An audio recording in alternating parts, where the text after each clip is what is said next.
Welcome to Sacrilegious Discourse. For this is what the Sovereign Lord says. Why do you need prophets to tell people who you are and what you want? If you can justify everything that the God of the Bible has done, then you can justify any of your behavior. A lot of this mentality is trickling into what is now mainstream right-wing Christianity. I am capable of empathy greater than this God of the Bible. This is a Bible that they tell kids. This is the good Lord. This is the good book.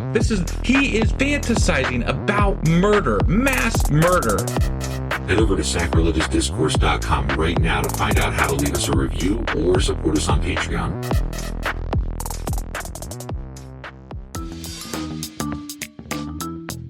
Hey there, sinners and saints. It's your favorite Bible-bashing duo from Sacrilegious Discourse, and we need your help. That's right, folks. We're raising funds for some heavenly equipment and a studio that doesn't sound like it's in the depths of hell. Our current setup, let's just say it's more apocalypse than audiophile. So if you want to hear us dissect the Bible without the background noise of demonic squirrels, chip in a few bucks. We're aiming for $5,000 to upgrade our audio and build a studio worthy of blasphemous banter.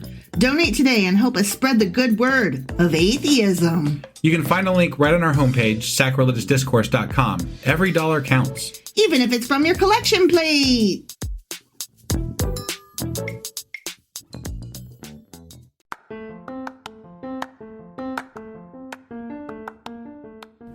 Welcome to Sacrilegious Discourse. I'm husband. And I'm wife. Together, we're reading the Bible for the very first time. We grew up without religion and wanted to know what all the fuss was about. Well, what have we learned so far? That God is a dick, and apparently some people believe in talking donkeys. We're not trying to pass ourselves off as experts. Nope, we're just reading the Bible for the first time and giving our first take reaction. If you'd like to join us in this venture, you might consider starting at episode 1. Otherwise, jump in wherever you like.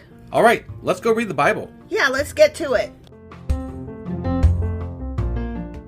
Husband! Wife! Did you have a good weekend? I mean, sure. Yeah, what, was there something special that happened this weekend, or what? I mean, it was Easter, I guess. Oh, yeah, that holiday. Yeah. And we had some good food. We did. Yeah. Yeah. So that was nice. Mm-hmm. And then we had kids that we were around that were nephews and nieces and stuff. And it was nice to see them. It was nice to see them. Mm-hmm. Yeah. Mm-hmm.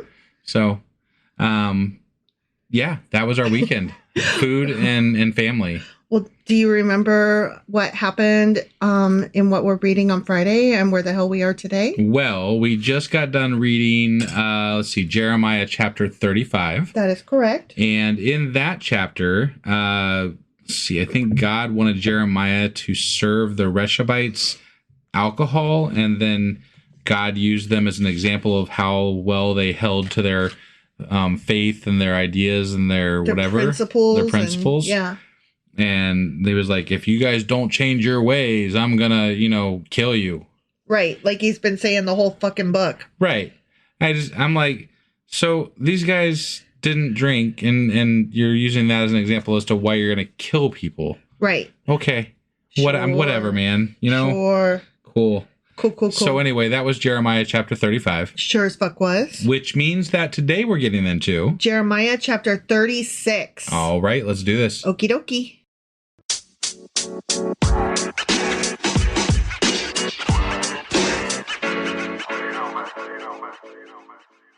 Okay, hopping into Jeremiah chapter 36. Okay.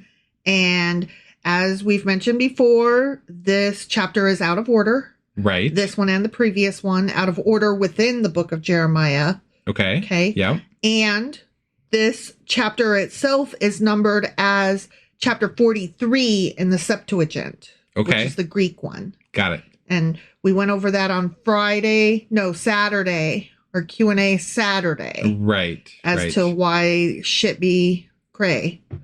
Yeah, and kind of. You talk more about the books, but I mean, you just said that essentially they don't match up because they don't match up. Right. So. And they're different people were making different copies, and the sources were different, and the idioms didn't always translate, and they just stapled things together in different orders. Got it. Yeah. Okay. All right. Yeah. Okay, so let's get started on this. Are you ready? I'm ready. Now it came to pass in the 4th year of Joachim, the the son of Josiah, king of Judah, that this word came to Jeremiah from the Lord. This word. Saying, yeah. Okay, so this is God talking. Mm-hmm.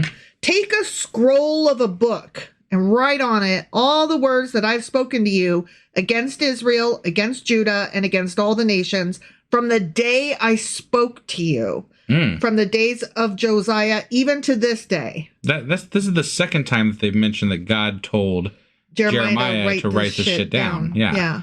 So it's funny because, Jeremiah or his scribe or whatever are hypothetically writing this book, right? Yeah. And they seem very Mentionitis that God told them to do it. Totally told me to write it. Right. What? Yeah. Like out of the blue, they're just like, oh, by the way, yeah. Yeah, no, he told me. I just wanted to let you know. Yeah. Nobody asked. Yeah. Okay. This is God's doing right here. Yeah. God, this is God's word because God told me to do it. Sure it is, guy. It may be that the house of Judah, this is still God talking, will hear all of the adversities which I purpose to bring upon them, that everyone may turn from his evil way, that I may forgive their iniquity and their sin.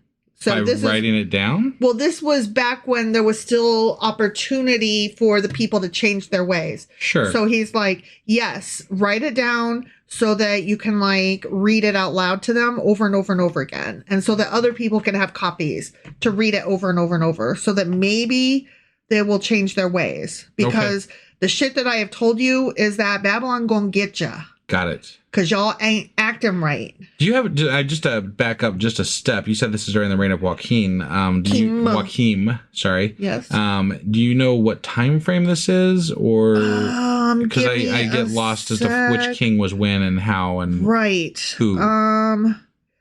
Hold on a sec. Let me, because I thought I had some of that shit in my...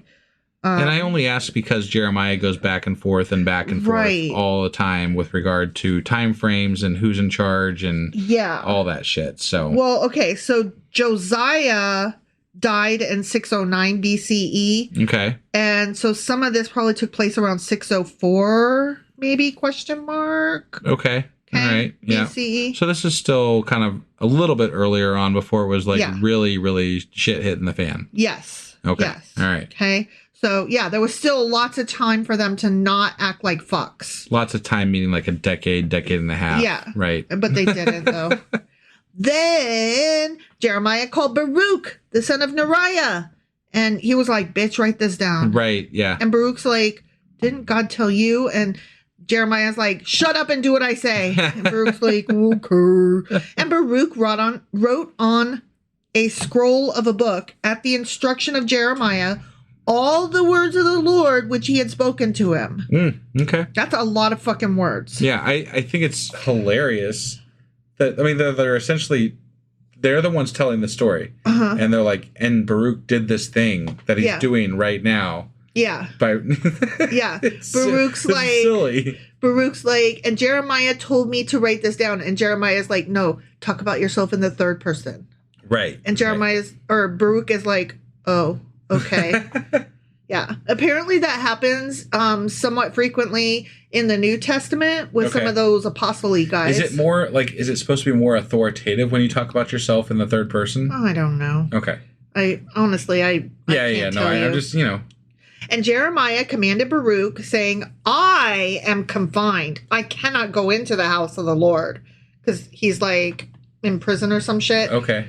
So you go, therefore, and read from the scroll which you have written at my instruction, the words of the Lord, in the hearing of the people in the Lord's house on the day of fasting. So wait, they've imprisoned you for saying the shit that you say. Yeah. You want me to write this shit down and then go say it in front of those same people so that I can get imprisoned? Yes, exactly. I'm glad you understand me. That's bullshit. No, Baruch, do what I tell you. Okay. Just go. I think that's rude. No. Okay. Just, do you want to be my equal? Do you want to be a prophet guy someday? I don't know. It pay is shit. Doesn't sound like you do. No. Baruch. I'm going to tell your dad. Yeah. Okay. So let me go over to my notes a bit. Okay. Mm-hmm. With regard to Jeremiah commanding Baruch, saying he's confined, Jeremiah may have been hindered through fear of Joachim, because he was not actually in prison. He was just confined. So he was kind of free to go within the temple, which is where this is taking place. Got it. Okay. So he may have just been scared, or perhaps due to ceremonial uncleanness. Like, it might have been a bad day. He might have, like, ejaculated the night before, maybe. Or, I don't know, pooped his undies. Yeah. Who knows? Right.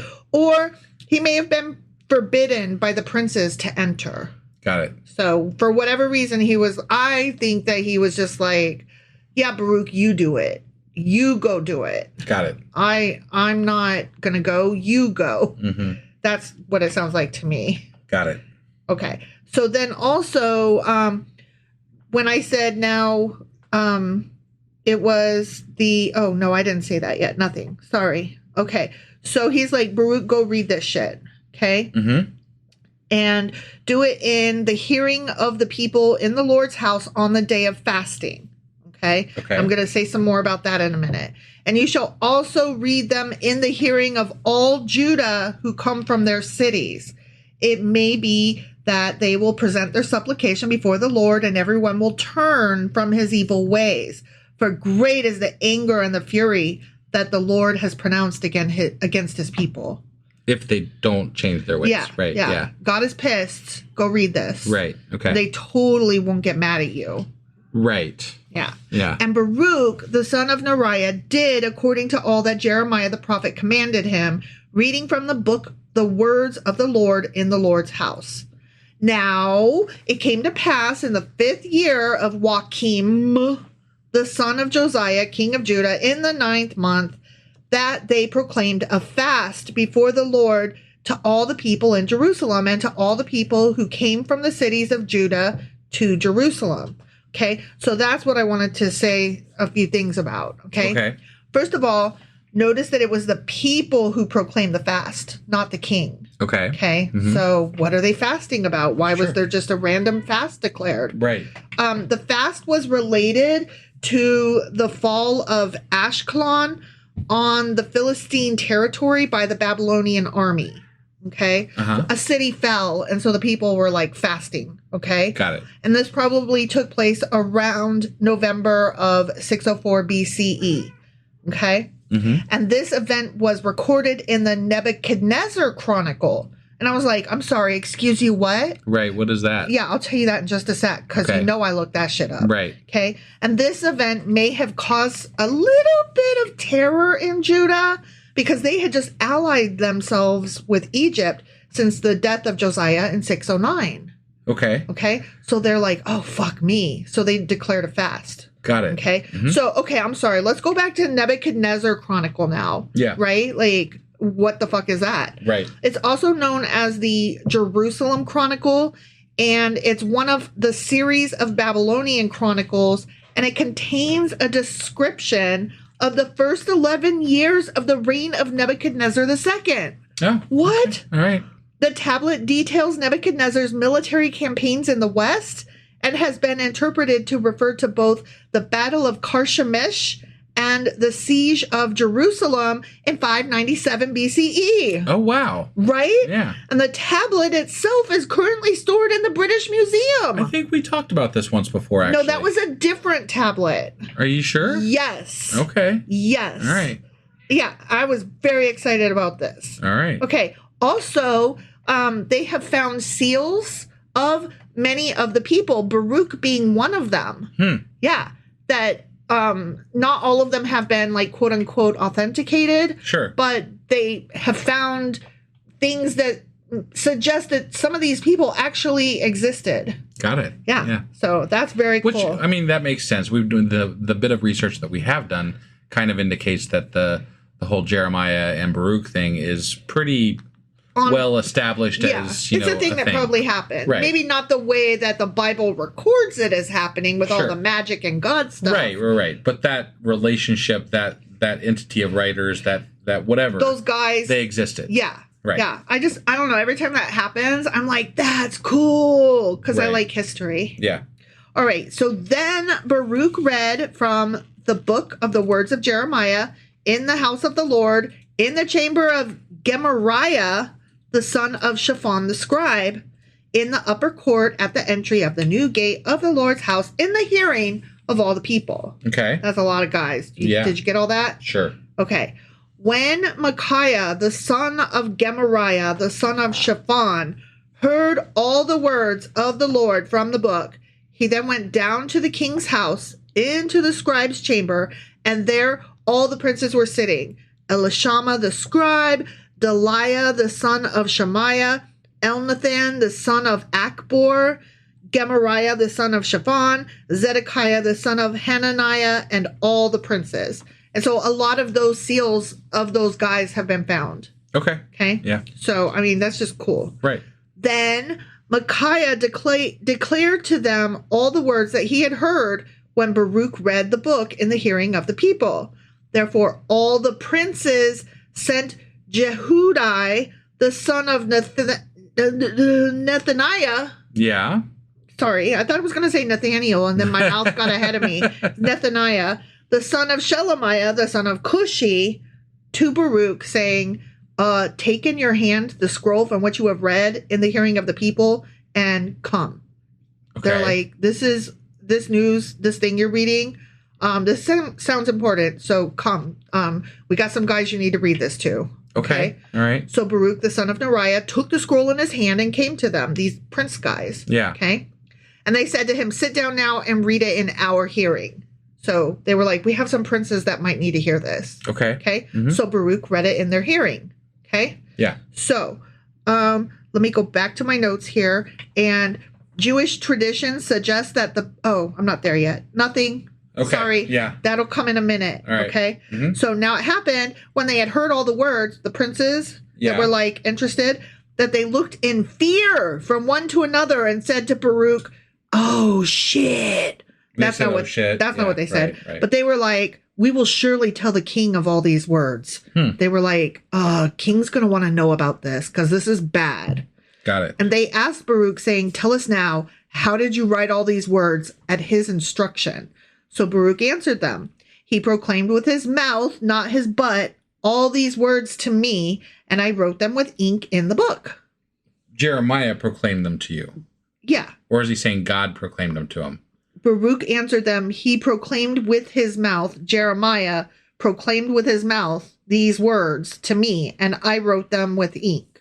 Right. I'm just saying it would carry more authority if it was coming directly from God, right? Well, yeah, but they're saying, Baruch, how did you come by this? And Baruch is saying, well, you know that prophet guy, Jeremiah, he told me to write this shit down. But they don't like him. So I'm not like but this whole like political aspect of this thing. I'm not really understanding. Some of them do. Okay. Some of them are. So this is their way of getting around the, snubbing of Jeremiah to reach some of the people that might actually want to hear what he has to say. Exactly. Okay. Exactly. They're trying to spread the word. Got it. To people that might be able to help. Okay. Okay. That are in positions of power that might actually want to know about this and act on it. Got it. So then the princes said to Baruch, go and hide, you and Jeremiah, and let no one know where you are.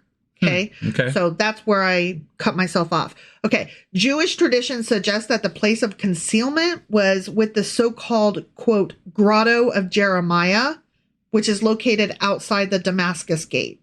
Okay. Okay. So I don't know how much credence to put in that, but there is a Jewish tradition that says that that's where it was. Yeah. Okay. These people were really like not well thought of, though, apparently, because they had to hide out and get their message spread in different ways. Yeah. And like, but these are princes. So these guys are like, okay, we got you. But we hear you. But I mean, like when you get higher up into political circles, there are people that want to hear different messages. And if it serves them to hear that message, then like they're probably seeing the reality, right? Like hey, these fucking people are coming to attack us and we need to motivate people to do something about it. Right. And, if this is the way to do it, then we should go with this. But like, if it's not what people want to hear, you still have to hide.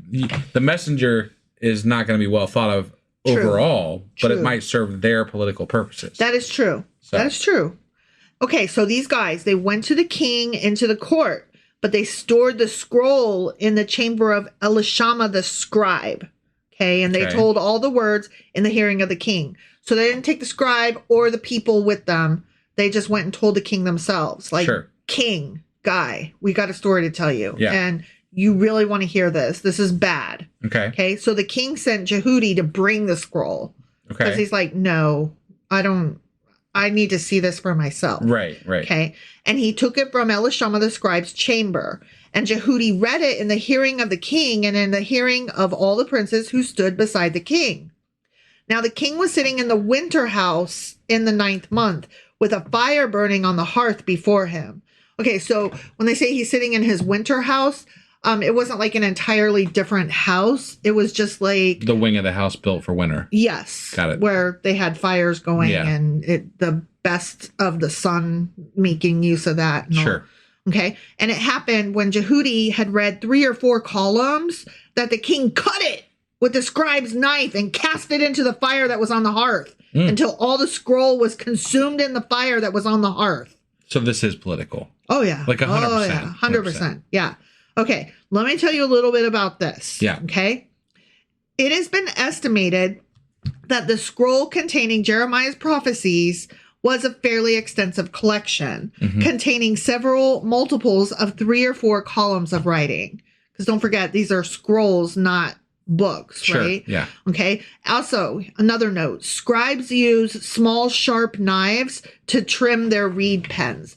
So like cutting wouldn't have necessarily been easy. Okay.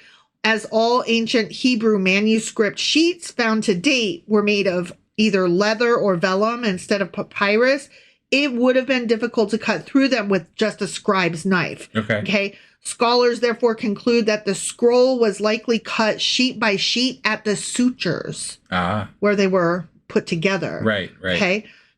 This part is so interesting to me. Probably too many details for you, but I just think this is so interesting. Yeah. Researchers have studied the average number of lines per column and the average number of words per line in ancient Hebrew biblical manuscripts to estimate that the text in one of the columns of writing described in this verse would contain a little bit more than 1 chapter of Jeremiah. Okay. Right. So therefore, it has been estimated that the scroll destroyed in the presence of King Joachim would have contained between 18 to 24 chapters of the book of Jeremiah. Oh, wow. Which may form the major parts of the first 25 chapters in the current version of the book. Okay. So 25 chapters, basically, he cut up and tossed into the fire. Got it. Yeah. I don't know, that like made it feel more, I could understand what was happening more. Right. You know? Yeah. And scroll to book. I don't know how that translates. Sure. You know, it's like miles to kilometers kind of thing. Right. Right? Yeah. Okay. So he's doing this and he's cutting it up and he throws it in the fire that was on the hearth. Yet they, the princes, were not afraid, nor did they tear their garments, the king nor any of his servants who heard all these words. Okay. Nobody was worried or scared. Okay. Yeah. Nevertheless, Elnathan, Deliah, and Gemariah implored the king not to burn the scroll. They were like, dude, king, my guy, I don't think that was smart. But he would not listen to them. And the king commanded Jeremiel, the king's son, Sariah, the son of Azriel, and Shelemiah, the son of Abdiel, to seize Baruch the scribe and Jeremiah the prophet. But the Lord hid them. The Lord hid them, or the princes said, hey, hide? Yeah. You know, as they had like, already done. Yeah. Yeah. They were already hided. Right. They knew this was not going to go over That's well. why the princes, that's why Jeremiah told Baruch to do it. And that's why the princes said, you both need to hide. That's why I keep saying this all sounds this is very political. This is a very political bunch of like information. This is machinations. Right. Is the word you're looking for. Yeah. Yeah. I like that word and it's perfect here. Right. Yes.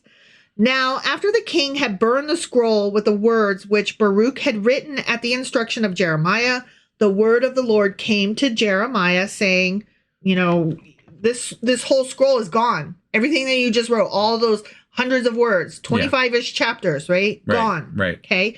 Take yet another scroll and write on it all the former words that were in the first scroll, which Joachim, the king of Judah, has burned.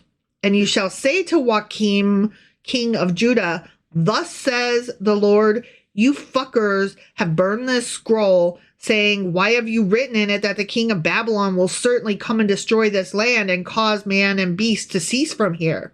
Therefore, thus says the Lord concerning Joachim, king of Judah, he shall have no one to sit on the throne of fucking David, and his dead body shall be cast out to the heat of the day and the frost of the night. Are you taking note here? I'm telling you to write this shit down. Right. You doing it? I'm telling you to write it on top of all the other shit that you already wrote. Right. I'm like, yeah, you already told them that 100 times. Yeah. They got it. Right.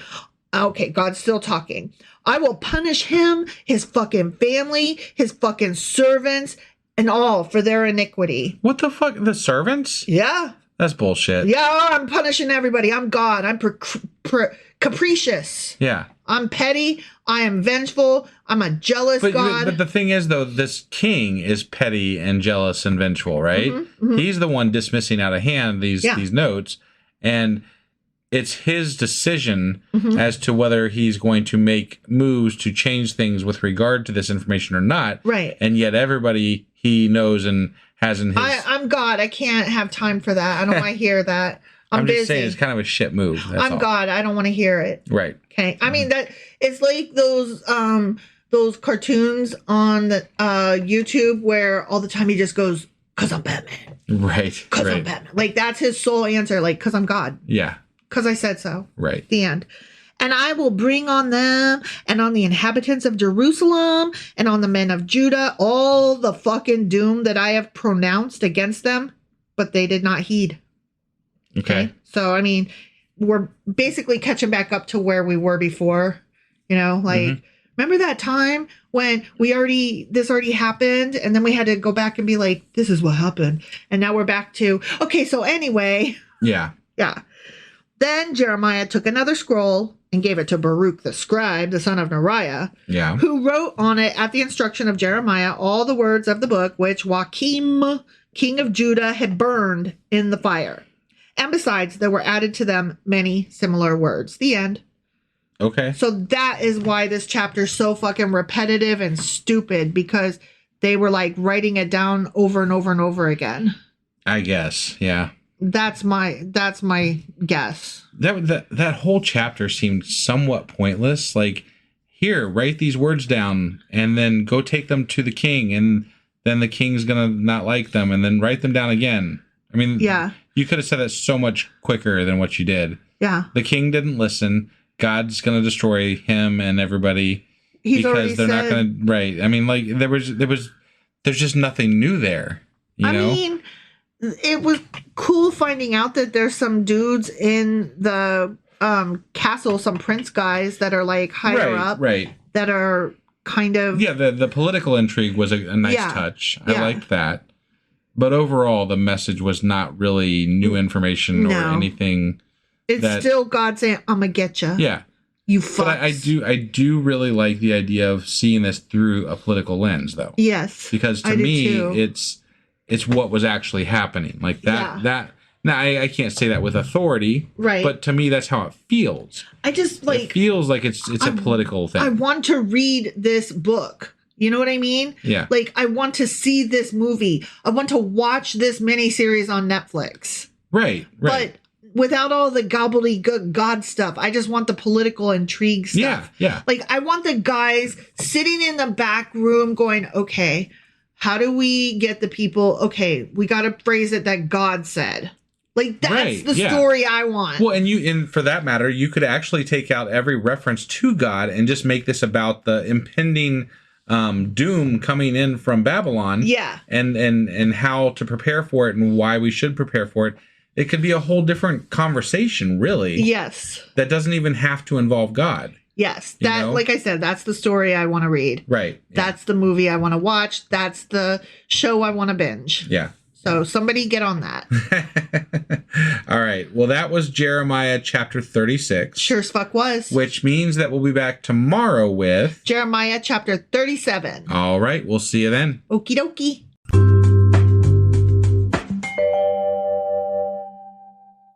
Husband. Wife. Where have we been? What's happening? What's going on? Sick as fuck is where we've been. Well, that's where you've been. That's where I've been. Yeah. Oh, man. There needs to be like a stipulation before any family outing that if you've been sick prior to the outing, don't fucking show up. Yeah. Just saying. Yeah. That's just, It's just good manners. Right. Because if you have been sick and then the next day you go to a family outing, you're the asshole because you are literally getting your family sick. That being said, I love my family very much.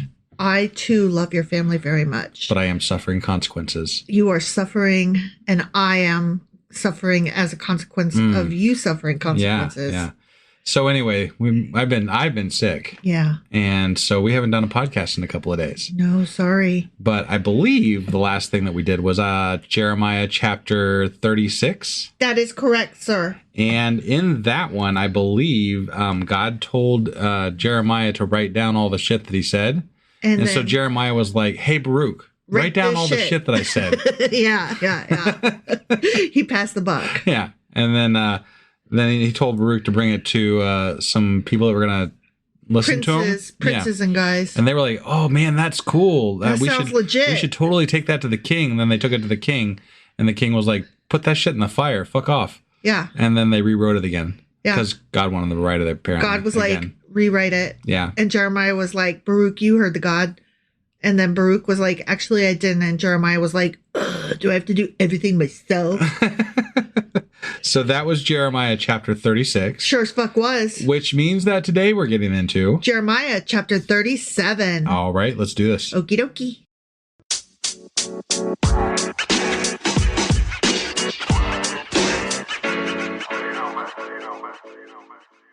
All right, we are hopping into Jeremiah chapter 37. Okay. Couple notes before we start. All right.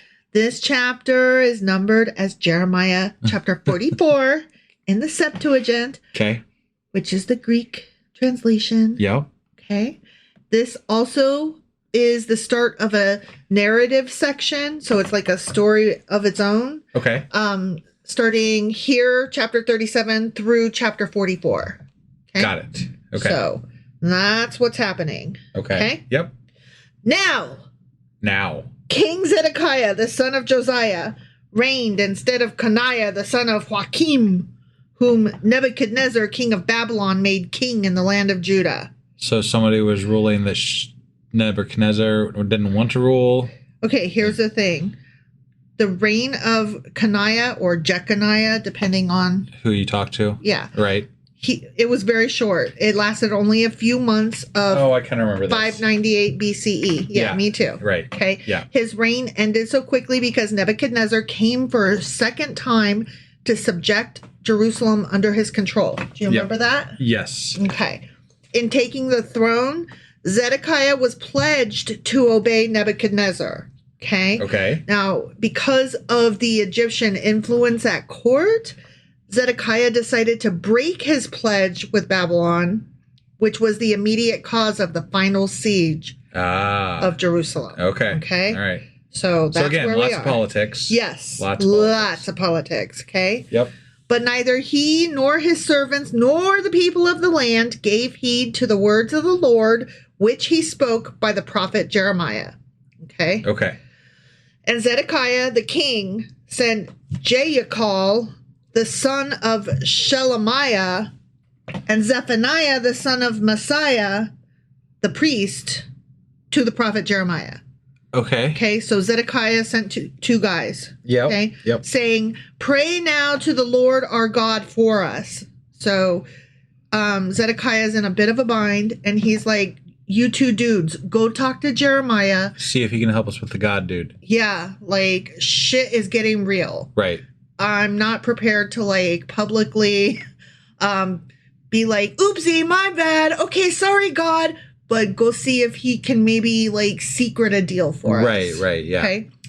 Now, Jeremiah was coming and going among the people, for they had not yet put him in prison. So this was before that time. All right. Because Baruch don't know how to tell a story straight. Because, you know, Baruch is writing this shit down. Yeah. Yeah. He wrote this shit all out of order. You know what? You want a job done?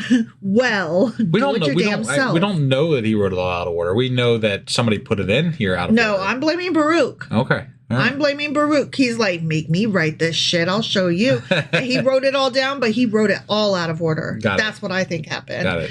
And Jeremiah you don't think it was like as they were running from the Babylonians, like they just lost them, they dropped them all on the ground, and then they picked them up in the wrong order?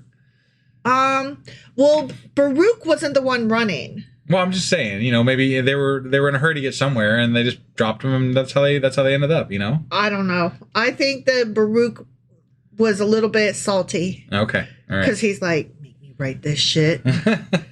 God told you to do it, asshole. Well, there's been lots of scholars between now and then that could have put this back in the right order, even back when they still rearranged stuff. Okay, I will give you that. I don't really buy that. I will give you that, except maybe they had notes that we don't have that said Jeremiah's a prick. Let's keep this out of order, just as like, yeah.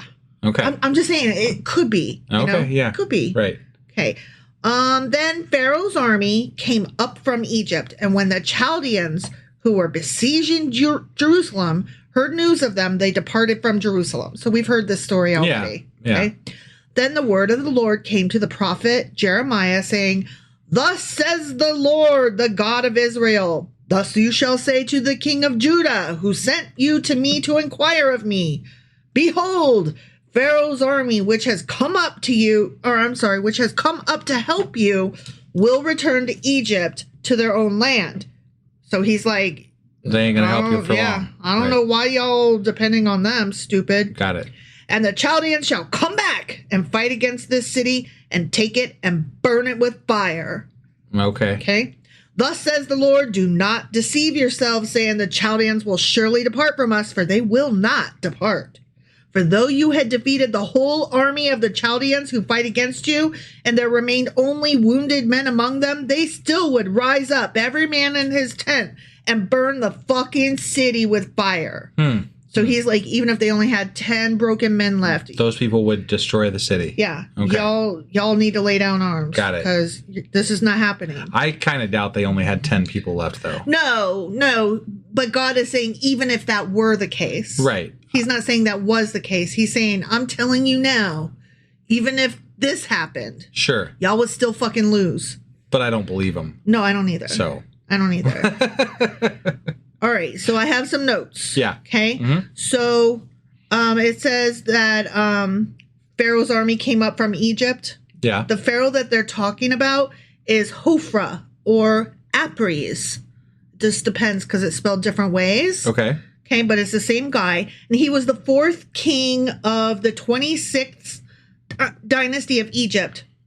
And he ruled from 598 to about 570 BCE. Okay. Okay. Yeah. He forged an alliance with Zedekiah to rebel against Babylon, sending an army in the summer of 588 BCE. Okay. Okay. Yeah. This caused the Chaldeans to temporarily lift the siege in Jerusalem to deal with the Egyptians. However, he retreated before actually joining the battle, leaving Jerusalem to fall to the Babylonians in 587 BCE. Got it. Okay. Yep. So that's where we sit. Okay. Okay.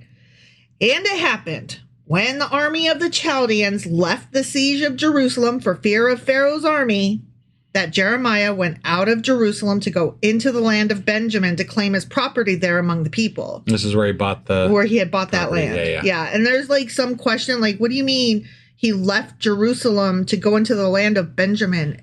Like, he literally bought land in Jerusalem. What the fuck are you talking about? Well, but Benjamin was a separate section of, it wasn't Jerusalem. It wasn't Jerusalem's a city, right?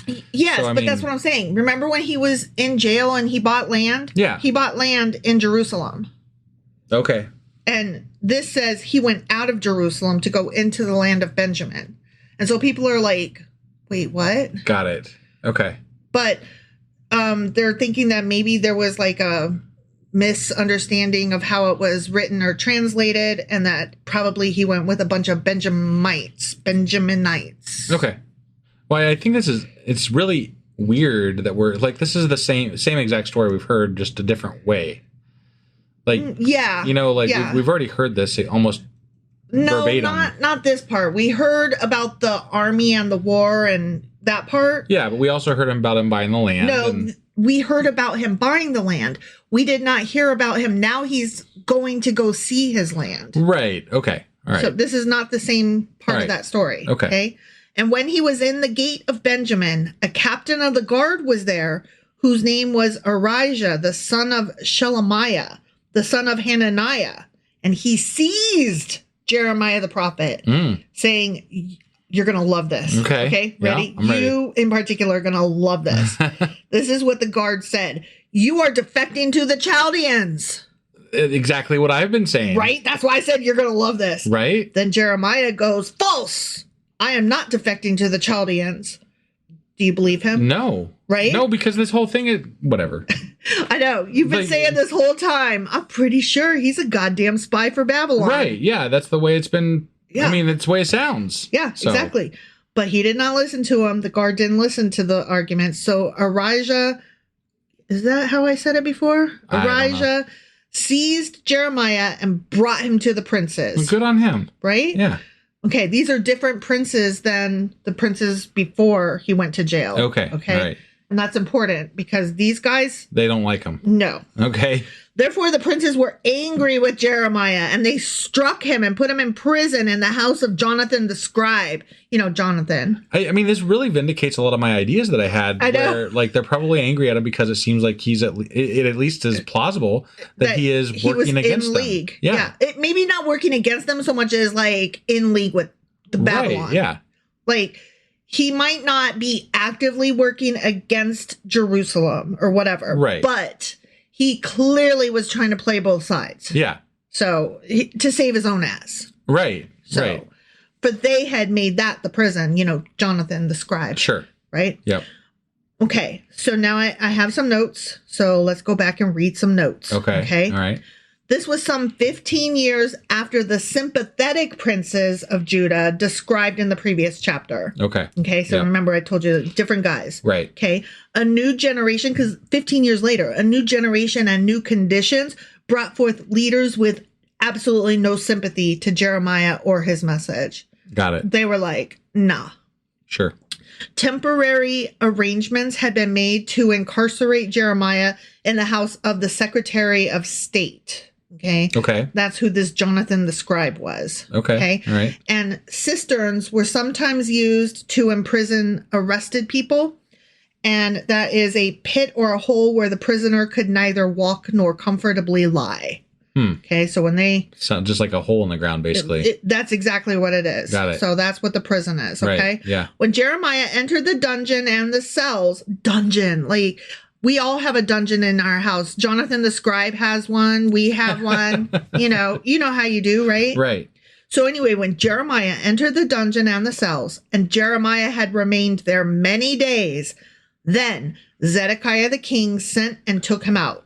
The king asked him secretly in his house and said, hey, psst, is there any word from the Lord?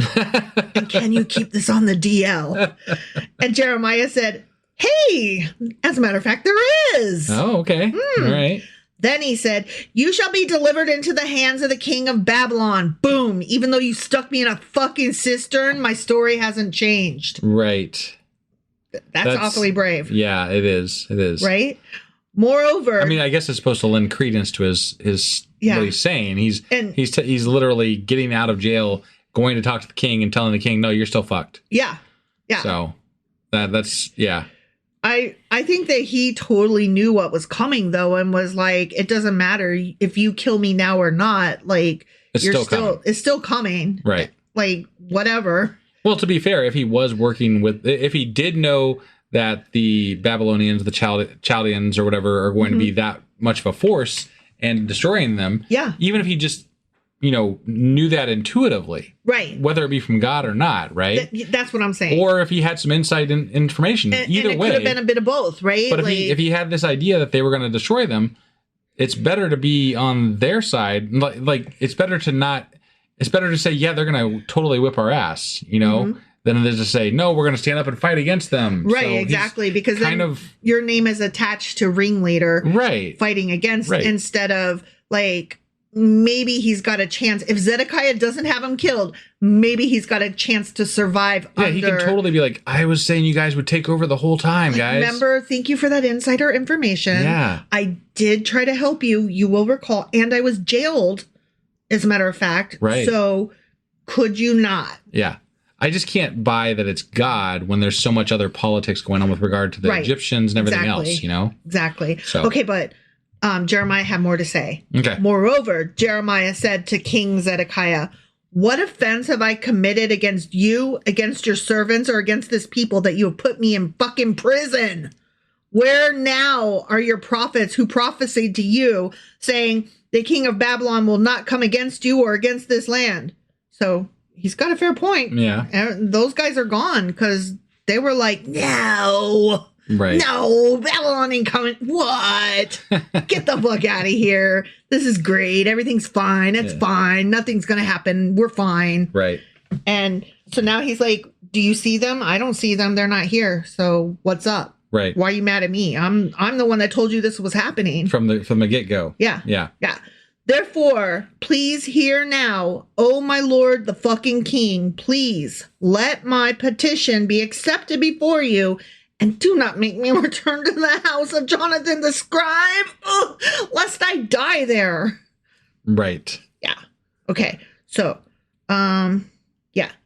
Sorry, I thought I might have had another note. No, but you're I don't. good. Okay. I don't have another note. Was that the... No. Oh, no. There's a little bit left. I was just checking to make sure I didn't have any notes on that little section. Got it. Okay. Yeah. No, we're almost done. Hang tight. Okay. I'm hanging. Then Zedekiah the king commanded that they should commit Jeremiah to the court of the prison, and that they should give him daily a piece of bread from the baker's street until all the bread in the city was gone. So he's still going to imprison him. Yeah. Just not as badly. Thus Jeremiah remained in the court of the prison. The end. I see. Yeah. So he's like, well, you gave me bad information, so...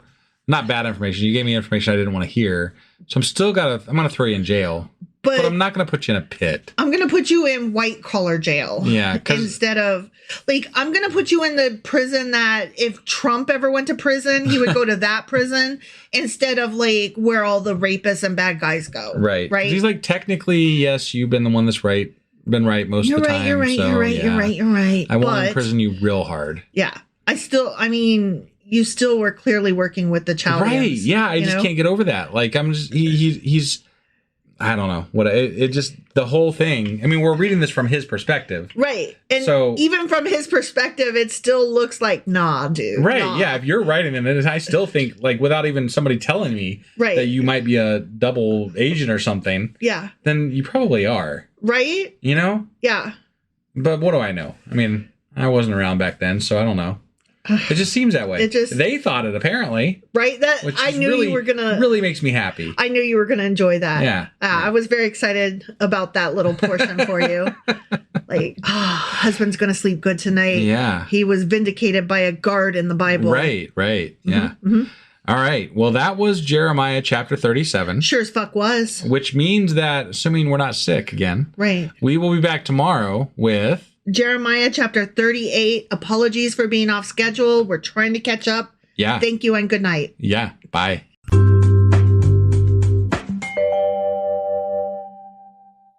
Husband. Wife. 2 in a row? What? Hey, what? We're recording 2 in the same day. Well, we are a bit behind, so yeah. We wanted to catch up a little bit and get things back on track here.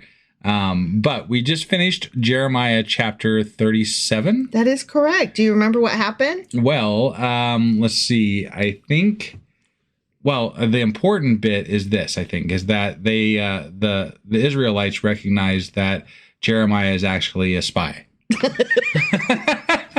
I mean, okay, the Jerusalem guys did not specifically be No. He's a fucking spy. He's a fucking spy. Like, that wasn't declared by Jerusalem, but a guard certainly did say those words. Right. Yeah. And they threw him in a pit. Yeah. And then King Zedekiah asked his opinion about something, and then they threw him in the better jail. The better jail. I mean, the less pit-like jail. The less pit-like jail, yeah. Yeah. The good jail instead of the bad jail. Right. And it was a story that we'd heard before. It was when the Babylonians went to go fight Egypt instead of Israel, and there was a cease in the siege and all that wonderful stuff. But they were like, hang on, you just sit right here. Don't go anywhere. Right, yeah. I'll deal with you in just a minute. So that was Jeremiah chapter 37. Sure as fuck was. Which means that we're getting into Jeremiah chapter 38. All right, let's do this. Okie dokie.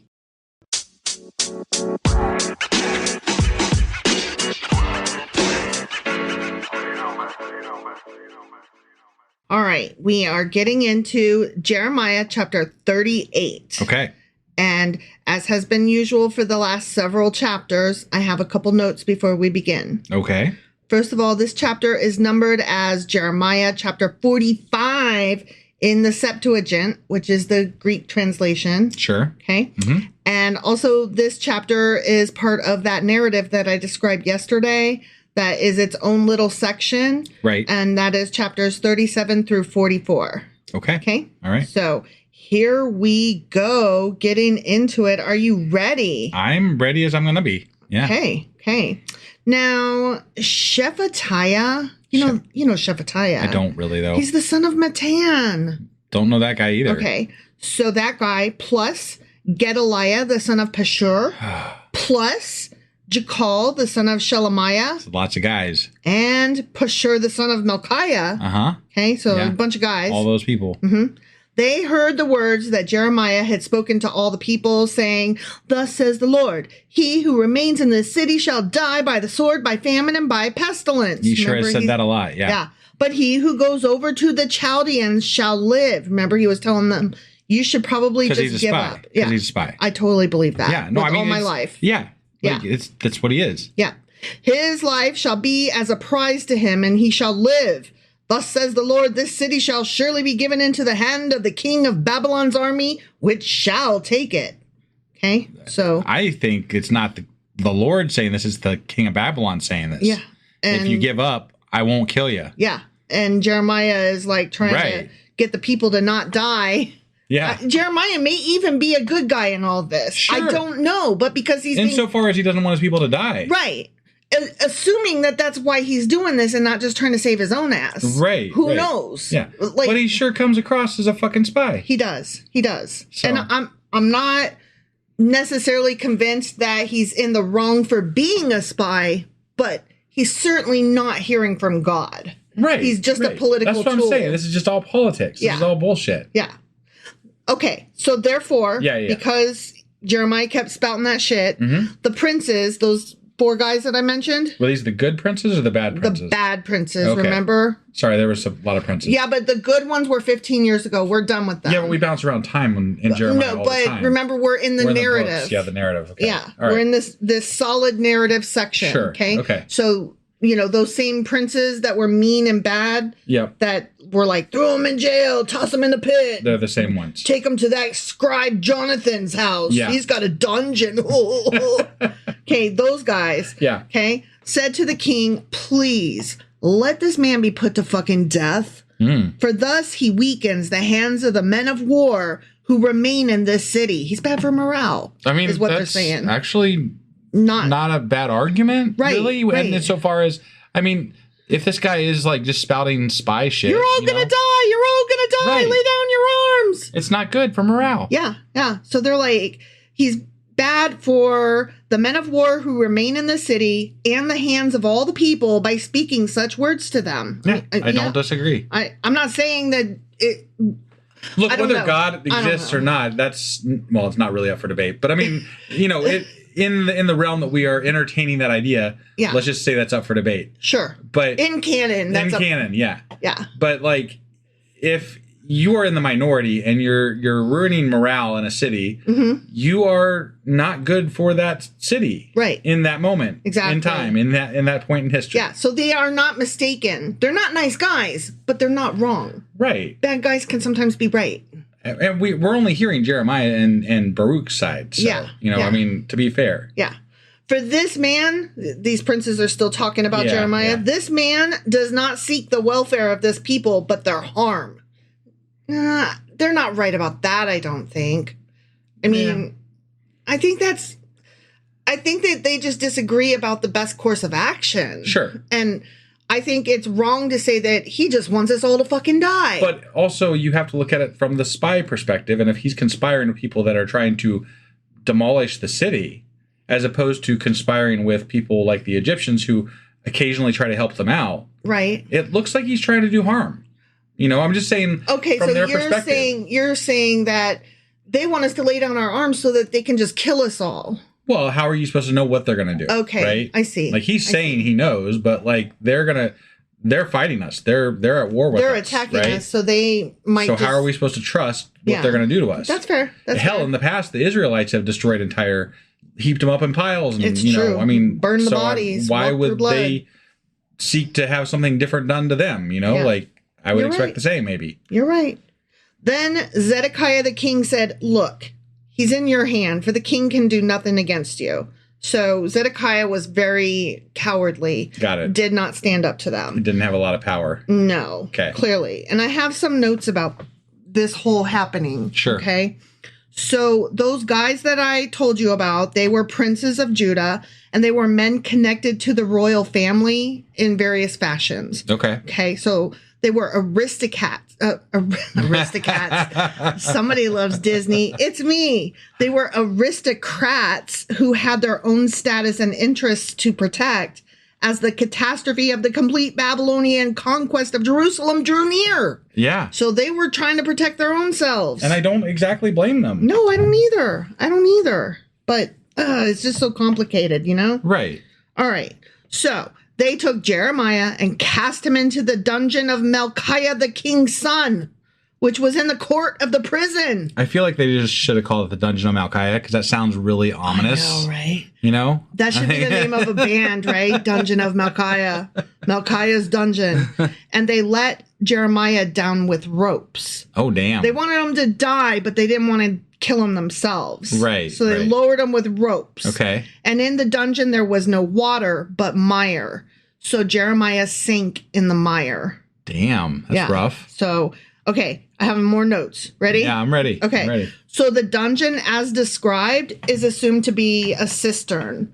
Most houses in Jerusalem had private cisterns for storing the water collected during a rainfall or from a nearby spring. Wait, wasn't he just in a cistern the last time and then he got taken out of it and now he's back in one? He was in one and then he asked, please, could you not? Right. Could I please get out of here? I'm going to die. Right. And so, then he was put in the better prison. But clearly he was still able to come and go because he went right back out there and was talking his shit again. Okay. And these princes were like, excuse you. Right. You need to get back into that pit. Okay. All right. And so they threw him into a different one. All right. But very carefully with their dainty little paws. Sure. Yeah. Okay. Yeah. These cisterns were usually pear-shaped with a small opening at the top, which could be covered over if necessary to prevent accidents or contamination of the water.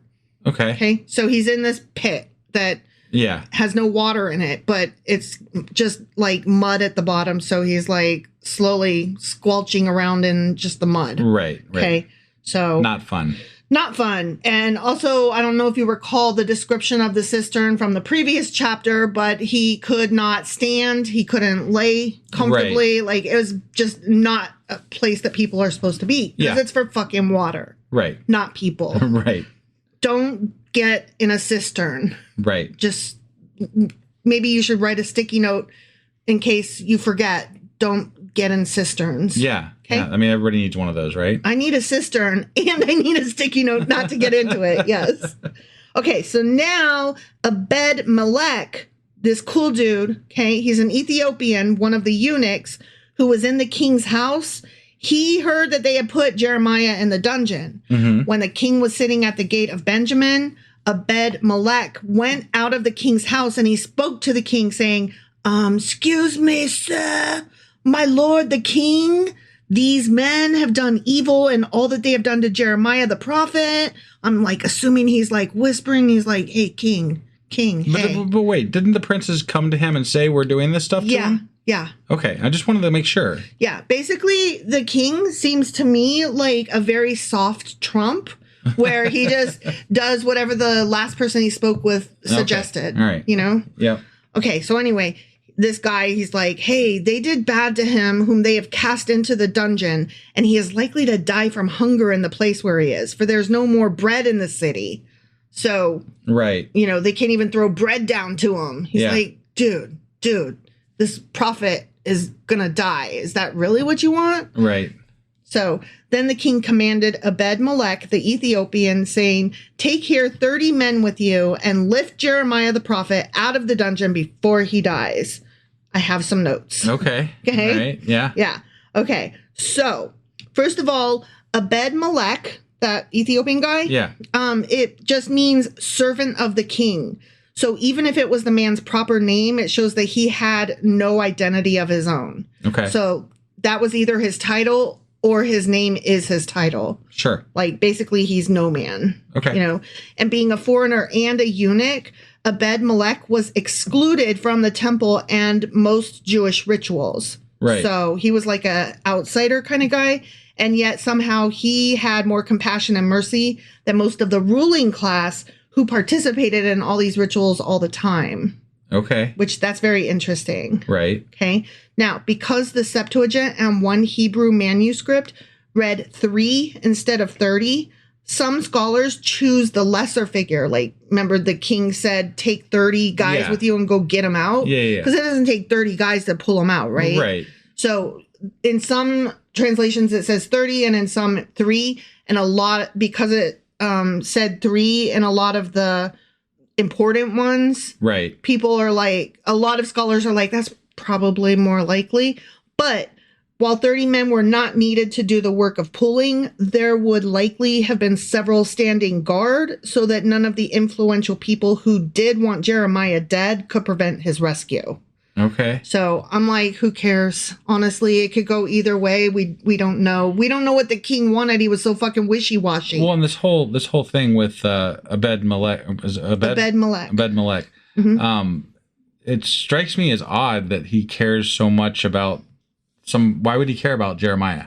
Because he believed in the prophet. Okay. And because the prophet has been saying this shit for years at this point, and everything that he has said has come to pass. All right.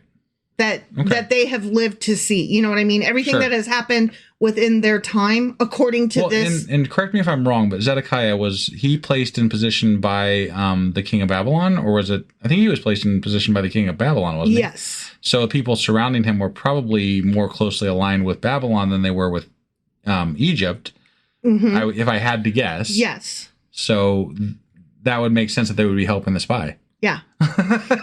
Yeah. It's all interesting, I'm just right? saying, that's... Yeah.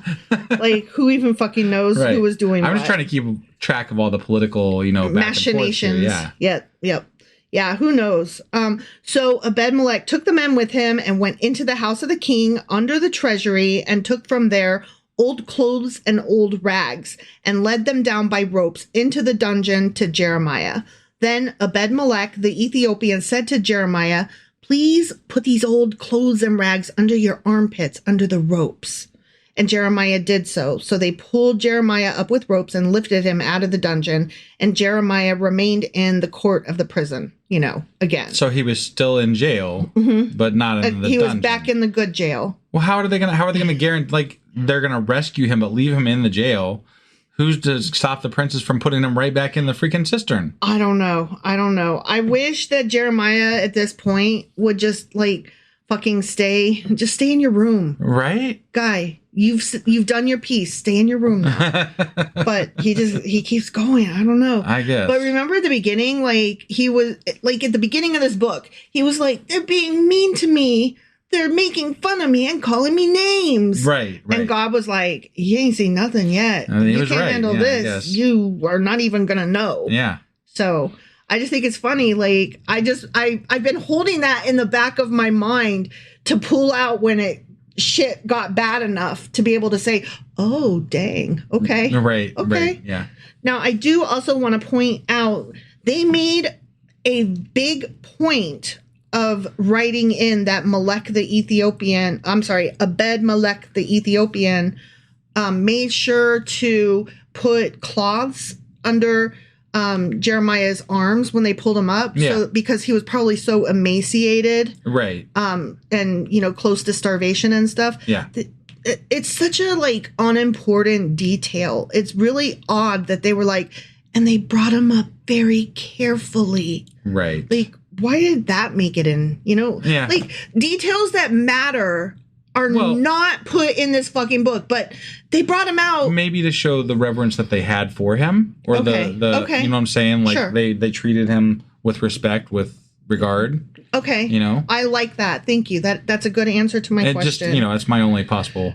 I just find it odd the details that they leave out versus the details that they choose to add. Yeah. That, I mean, is nice and all. I'm glad that they were nice to him, but that wasn't the most important detail that they could have put. No, and the fact that they leave him in the fucking jail is really odd to me. Well, the court jail, though, we talked about this last time, it's a nice place and he has a little bit of freedom to come and go in the city. Insofar as he doesn't get thrown into a cistern by princes. Yes. Which it happened to him now twice. Right. Well, once was a guard, be fair. The princes only did it the second time. I'm just saying. No, you're totally right. I agree with you. Okay, but the chapter goes on. Yeah. Okay. Then Zedekiah the king sent and had Jeremiah the prophet brought to him at the third entrance of the house of the Lord. Not the first, not the second, not the fourth, the third one. Right. And the fifth was way too many. I guess, yeah. And the king said to Jeremiah, I will ask you something. Hide nothing from me. What do you think he's going to ask?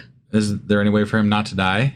That would be my guess. Right, yeah. Would you like to take bets? Or should we both just say, yeah, that's probably what he's asking? That's probably what he's asking, yeah. Okay, let's find out. All right. Jeremiah said to Zedekiah, if I declare it to you, will you not surely put me to death? And if I give you advice, you'll not listen to me. I mean, fair enough. I mean, he's like, who fucking cares how I answer you? Although the last time he gave him advice and he just put him in the nice prison. True. So, I mean, I don't know.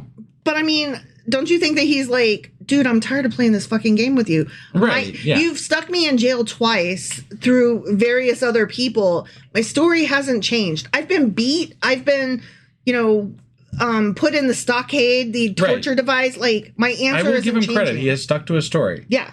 Yeah. So he's like, what the fuck do you care what I say? Again, according to Jeremiah. Yeah. According to Jeremiah was very brave and virtuous. I mean, according to wife was the best wife that ever was. That's right. You are, right? though. Yeah. Aw, thanks. Yeah. I love you too. So Zedekiah the king swore secretly to Jeremiah, saying, as the Lord lives, who made our very souls, I will not put you to death, nor will I give you into the hand of these men who seek your life. But let me ask you this. Yeah. He said, as the Lord lives. Oh, sir, do you believe in God now? Am I to take your word? Right, yeah. Like, you've already been wishy-washy left and right. You let people put me in jail twice. But he obviously does, at some level, care about this guy's opinion. He keeps asking him. Right. I'm just saying, like, can you honestly, like, trust his word? Oh, by God, huh? You mean the God that I keep telling you? Or the God that you want to believe? Or the God that your political guys? Like, which God? Right. I think it's generally, no matter who you're talking to, it's the God they want to believe in. Well, sure. Whether it's a king or not, so. I'm just saying, like, if I was Jeremiah, I would be like, I appreciate that you sound sincere in this moment. Yeah. I even appreciate that you probably are sincere in this moment. Sure. But 5 minutes from now, you might change your mind. Your promise honestly means nothing, especially when my story hasn't changed. You have multiple times over. Like, right. It's all well and good for you to promise. I'll tell you what I'm going to tell you. And it's the same shit I've been telling you. Sure. And I don't care if you swear on God or not. Right. I mean, I don't know. Yeah. Not that I want to take Jeremiah's side, but you get what I'm saying. Yeah. So then Jeremiah said to Zedekiah, thus says the Lord. I guess he decided to trust him in his word. Yeah, sure. Like, does it matter? Like, right. Sure. Okay. Yeah. Okay. Thus says the Lord, the God of hosts, the God of Israel. If you surely surrender to the king of Babylon's princes, then your soul shall live. I feel like he's like, do you understand the words that are coming out of my mouth? This city shall not be burned with fire, and you and your house shall live. But, motherfucker, if you do not surrender to the king of Babylon's princes, then this city shall be given into the hands of the Chaldeans. They shall burn it with fire, and you shall not escape from their hand. Like, hello? Can you hear me? Yeah. And Zedekiah the king said to Jeremiah, I am afraid of the Jews who have defected to the Chaldeans, lest they deliver me into their hand and they abuse me. Oh, I would be scared of them too.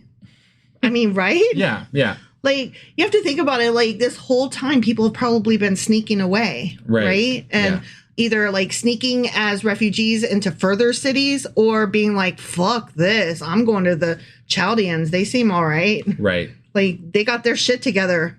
Yep. So, I mean, yeah, I don't blame you. Right.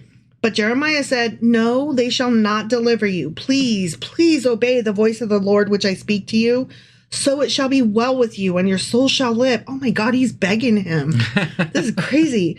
But if you refuse to surrender, this is the word that the Lord has shown me. Okay. Okay. Colon. Are you ready? I'm ready. Oh, I feel like this is going to be bad. You think it's going to be worse than it's been? I think it's going to be bad. I just have this impression because he's like, listen. Okay. Listen. All right. I'm about to tell you some shit. Are you ready? Because you brought me in here. You whispered at me. Okay, I'm going to lay it down for you. Okay? Mm-hmm.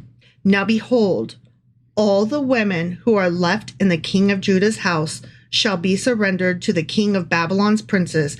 And those women shall say, your close friends have set upon you and prevailed against you. Your feet have sunk in the mire, and they have turned away again.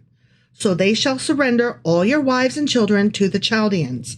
You shall not escape from their hand, but shall be taken by the hand of the king of Babylon. And you shall cause this city to be burned with fucking fire. Do you hear me now, sir? Right. King man. Yeah.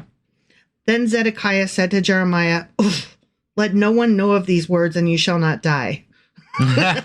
He's like, this message sucks. I need a different fortune cookie. I'm throwing this one in the fire like that other fucking scroll.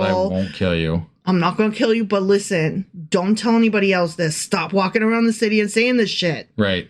But if the princes hear that I have talked with you, this is still Zedekiah talking. Yeah. The fucking king. It just keeps striking me like, hi, I'm just this dude talking to a king. No bigs. Right. Right? But if the princes hear that I have talked with you and they come to you and say to you, declare to us now what you have said to the king and also what the king said to you. Do not hide it from us and we will not put you to death. Then you shall say to them, I presented my request before the king that he would not make me return to Jonathan's house to die there. Okay, we good? We good? Then all the princes came to Jeremiah and asked him. And he told them according to all these words that the king had commanded. So they stopped speaking with him, for the conversation had not been heard. Okay. Okay. So Zedekiah's like, don't tell them that I asked for your advice again. They're like so pissed at me. Right. And Jeremiah's like, okay, fine, whatever. Like, that's not my beef, man. Right. Like, I'm not out here trying to get you in trouble with these prince guys. I'm just doing my thing. Sure. So, okay, I won't tell them. Now Jeremiah remained in the court of the prison until the day that Jerusalem was taken. And he was there when Jerusalem was taken. The end. Okay. Damn, that was a strong finish to that chapter. So apparently Zedekiah didn't, I mean, we already knew, but Right. Zedekiah did not listen to Jeremiah. Right. And then the place got taken. Yeah. They were going to burn the place to the ground, though. Doesn't Jeremiah live through this, though, right? We're still in the middle of the story. Like, this, Yeah. remember, we're in the middle of a section. But it strikes me, though, if they were going to burn the whole place to the fucking ground, if they didn't surrender, that Jeremiah must have had special standing with the Chaldeans / Babylonians, Right. for them to escort him off the premises. I mean, okay, right now what we're doing is trying to guess what is happening in the next chapter. Sure. Like, we're in the to be continued. What do you think happens, right? Yeah. And I'm like, okay, maybe they burn the whole city, but we know, didn't they took Zedekiah with them. Remember? Briefly, yeah. So they probably would have taken Zedekiah and all of his court, including the jail guys. And since Jeremiah was a prophet or, spy, Yeah. I'm betting that they took the king and some of his court, including Jeremiah and whoever else was, an uppity schmuck buck name. Yeah. All right. Well, we'll see. I know. I'm kind of excited, though. Yeah. The story's getting good. So that was Jeremiah chapter 38. It sure as fuck was. Which means that we'll be back tomorrow with Jeremiah chapter 39, and I'm so excited about it. All right. We'll see you guys then. Bye.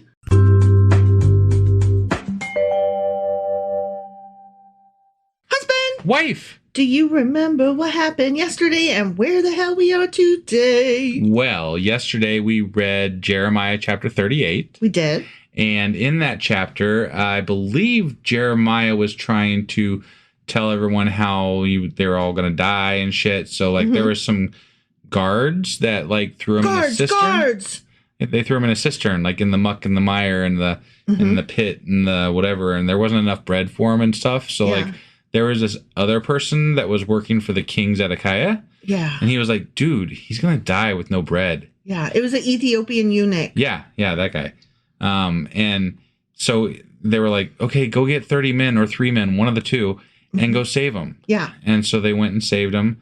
And then they brought him to the king, and the king was like, for the second time, because he'd already talked to him in the past. This was more than the second time. Whatever. He's talking to him again. And he's like, hey, what's the real deal? Can you tell me the real deal? And then God's going to save us, right? You guys, secret miracle in your pocket. And Jeremiah's like, dude, I've told you this. Are you just gonna kill me? You gonna what's gonna happen? Why should I tell you?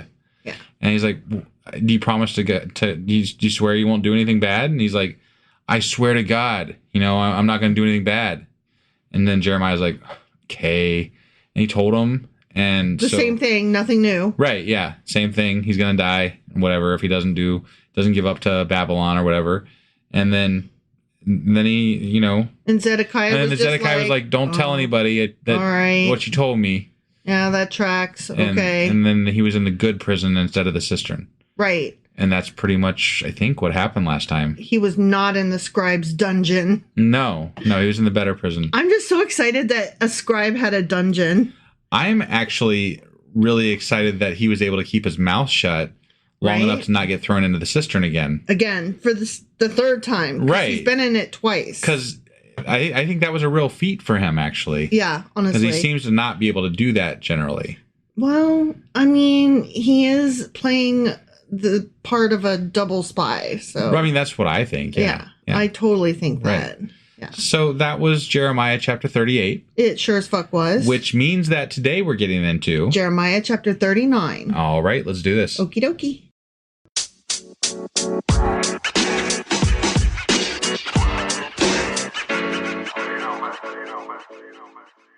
Okay, so we are hopping into Jeremiah chapter 39. Okay. And as per usual with this fucking book, I have some notes before we start. Let me say something real quick before we start, because I think everybody's going to be getting this episode in the morning on Friday. When it should be coming out Thursday. Well, yeah. So, I mean, we fell behind this week because of sickness and whatever, right? Mm-hmm. So, we're going to try to do another episode later today, even. Mm-hmm. Mm-hmm. So there may be 2 episodes coming out today, just like there was yesterday. Mm-hmm. So if you are planning on keeping up this week or whatever, be prepared that there might be yet another episode coming out today later. Thank you. Sorry. Thank you. Yeah.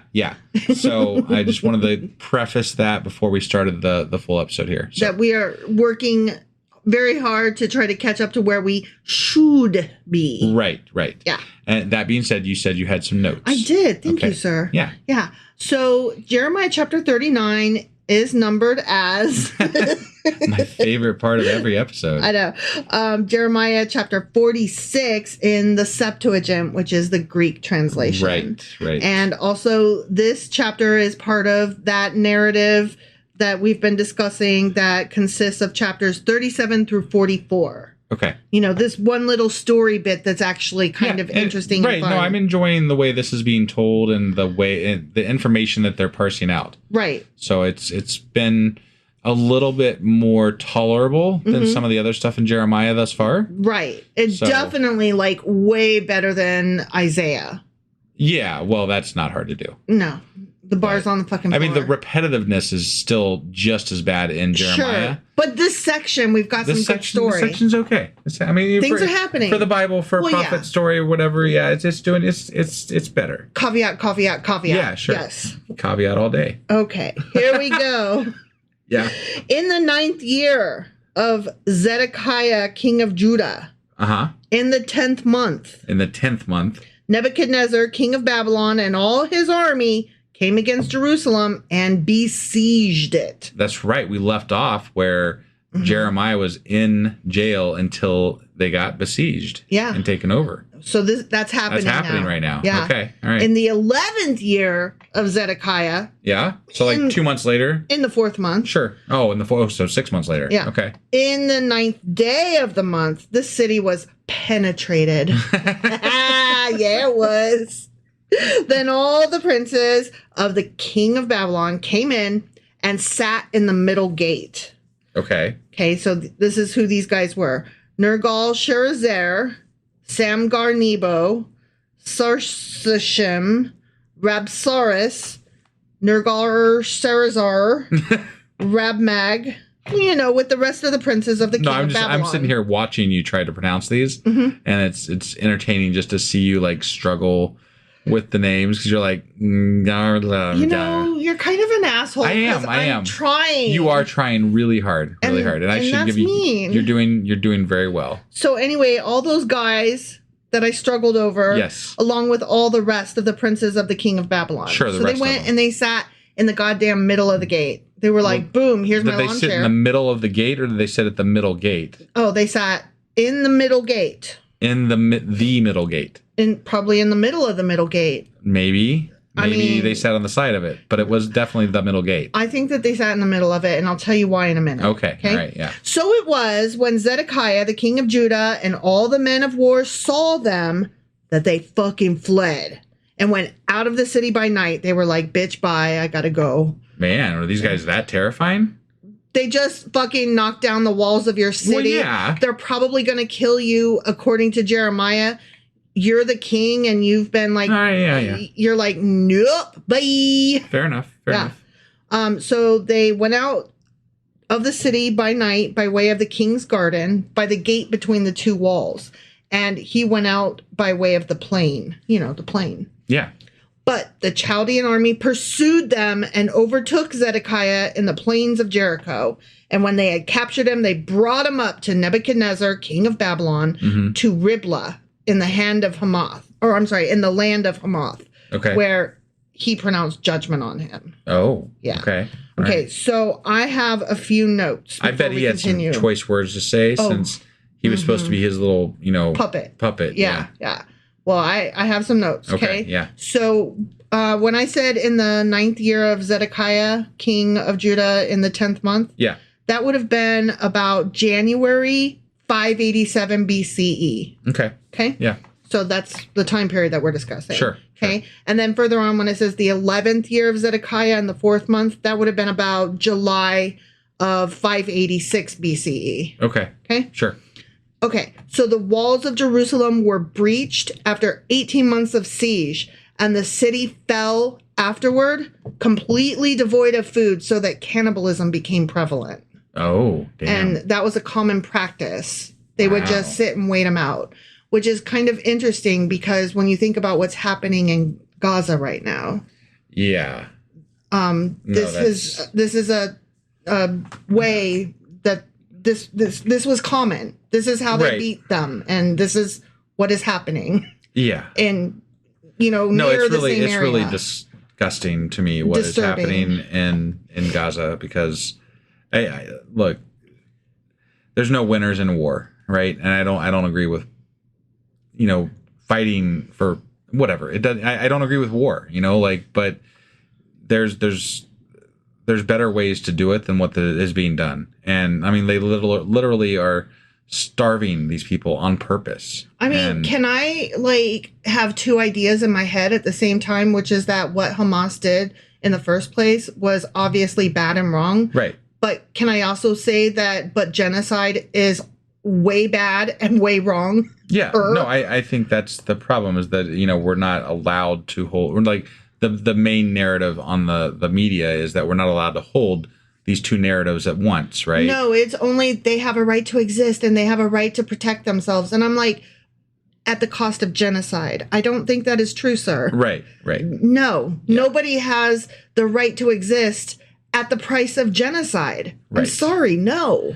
Measured response, I think, is the correct words here that need to be implemented and utilized. Like, if children were to react like this, we would teach them to do better. Right. You know, we would take away their toys. Yeah. Like, this is not okay. So anyway, I'm sorry. We got off on a little tangent there. Well, when I read that, you know, the city fell afterward because they sat them out. They ringed the city. They blocked anything from coming in or out. Yep. And they starved them out. Right. And then the people inside fell to cannibalism because there was literally nothing else. Sure. And it was a common tactic in those times. You know, like that's not an uncommon tactic back then. And it seems that it is still a common tactic today because that is what's happening. It's happening today. I wouldn't say that it's looked upon as a good tactic and one that should be implemented. It's definitely not something that we think should be implemented. It's not a humanitarian act. No, I will tell you that. Not in any way whatsoever. And in the year of our motherfucking Lord, 2024. Not my Lord. We should be better than this. Mm-hmm. We definitely should as a whole. So anyway, okay, when I told you that they sat in the middle gate, all those princes. Yeah. In a modern day setting, so if we were to like do a, analogy of, here's what it would mean if that happened today. Yeah. Okay.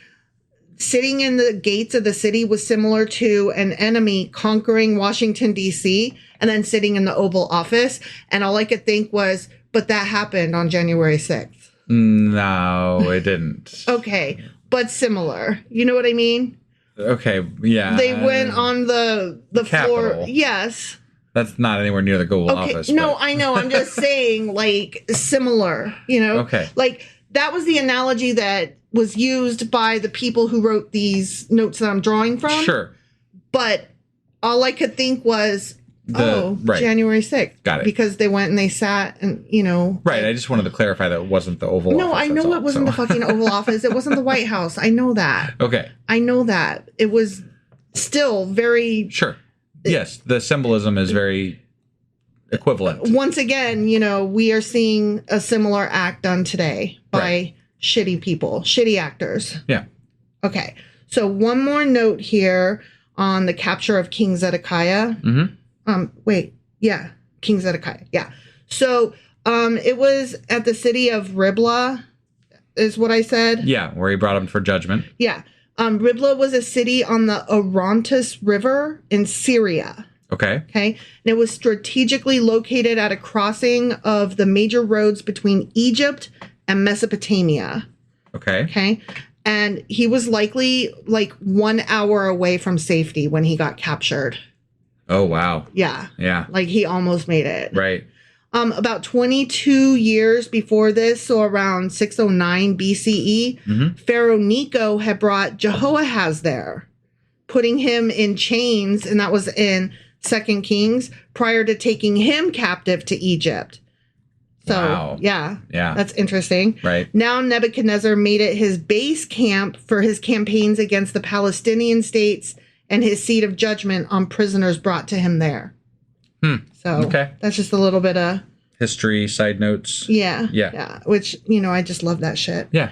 Okay. So anyway, he's been brought for judgment. He's captured and brought for judgment. Okay. Sure. Then the king of Babylon killed the sons of Zedekiah before his eyes in Riblah, which, yikes. Right. The king of Babylon also killed all the nobles of Judah. Moreover, he put out Zedekiah's eyes. So first he made him watch his sons be killed, and then he put his eyes out. Right. And apparently it was common for the Babylonians to blind their enemies by sticking their thumbs in their eyeballs. Oh, God. Yeah. And that was just the thing they did. That's horrible. Like, maybe we take prisoners, but we don't take them friendly. Right. Yeah. So then he bound him with bronze fetters to carry him off to Babylon. Okay. So he basically, put him in chains. Right. And the Chaldeans burned the king's house and the houses of the people with fire, because that's how fire burns. Yeah, yes. They didn't Not do with it ice. It wasn't definitely wasn't ice or silly putty or coffee. Nope. Yeah. Nope. They burned it with fire. Right. Yeah. And that they burned the houses of the people with fire and broke down the walls of Jerusalem. So whatever was still standing, they knocked that shit down too. Yeah. Then Nebuzaradan, the captain of the guard, carried away captive to Babylon the remnant of the people who remained in the city and those who defected to him with the rest of the people who remained. Okay. So there were some Judeans who were like, just kidding, I'm on your team now. Sure. Which is fair. Yeah. Well, and then even that's what Jeremiah has been promoting too. Yes. So, I mean, there was probably at least some people that listened to him and were like, yeah, you're here. We're definitely, we'll go with you. Nose goes. Right. Not it. Then Nebuzaradan, the captain of the guard, left in the land of Judah the poor people who had nothing and gave them vineyards and fields at the same time. So he didn't leave them completely bereft. Right. But I feel like that was more to work the fields for them. Oh, yeah. And it wasn't like giving them the fields. No, it was, and this is your job now. Right. Yeah. You can eat, though. You get to live. Yeah. And work this land. Sure. So, I mean, yeah. Was it cruel? It was less than murder. It was probably no worse than what they were dealing with before. Right. Exactly. Exactly.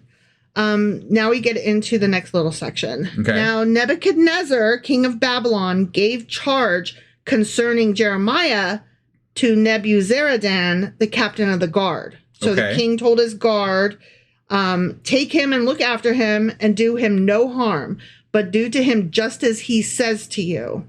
Okay. So he's like, take care of this guy, because he's my fucking double spy, right? Right. Yeah. So he's like, thank you for not. This is totally vindicating everything that I thought. Like, the fact that he's like, okay. Anyway, like, I want to hear this out. I'm really glad you didn't kill him while you were out there killing everybody, Mr. Guard of mine. And also, take good care of him. Right. If you would, please. I want to hear out, I want to hear the whole thing, but that's interesting. Yeah, he gets a little bit of a choice lot here.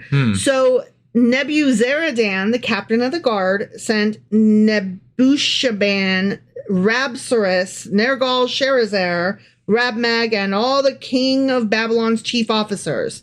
Then they sent someone to take Jeremiah from the court of the prison and committed him to Gedaliah, the son of Ahikam, the son of Shaphan, that he should take him home. And those were people, remember, that had been friends of his. Yeah. So he was like, all y'all, higher uppy people, take care of him. Sure. Like, you get to live, you get to live, you get to live, and you take care of Jeremiah. Right. Okay. So he dwelt among the people. Okay. So these people, the people that that Jeremiah was assigned to, those were people of great affluence and they had high positions, which leads me to believe that they were probably part of Babylon, Nebuchadnezzar. They were probably part of that whole Babylonian intrigue. You know what I mean? Like that, they were probably part of that. These were definitely his friends and not people from... Okay. Yes. All right. Because Ahikam, he had helped him before. All right. Okay. He had stood up for him before. Okay. I don't remember what chapter that was, but so it was there was a cohort of them that were like probably conspiring with Babylon to help them ease this transition, and they're getting treated well because they did. Yes. At least that's how I'm interpreting And that's what I was trying to convey, and I couldn't make the words come out right. So thank you for understanding what I was trying to convey. Yes. So that is what happened. Okay. All right. So let me go back to my little notes over here. Sure. And there was some question, like, how was Jeremiah known to the Babylonian authorities? Oh, I can answer this one, I think. It wasn't made clear in the Bible. So how? No, but I was able to extrapolate that information from the information that was given. Yeah. At least before I was even told why that might be a thing. I guessed at it. Yes. And now it seems to be hitting home pretty solidly. So do you want to know what apologists I do want to know what the counter offer is here. They're saying it was very likely through the Judean deserters.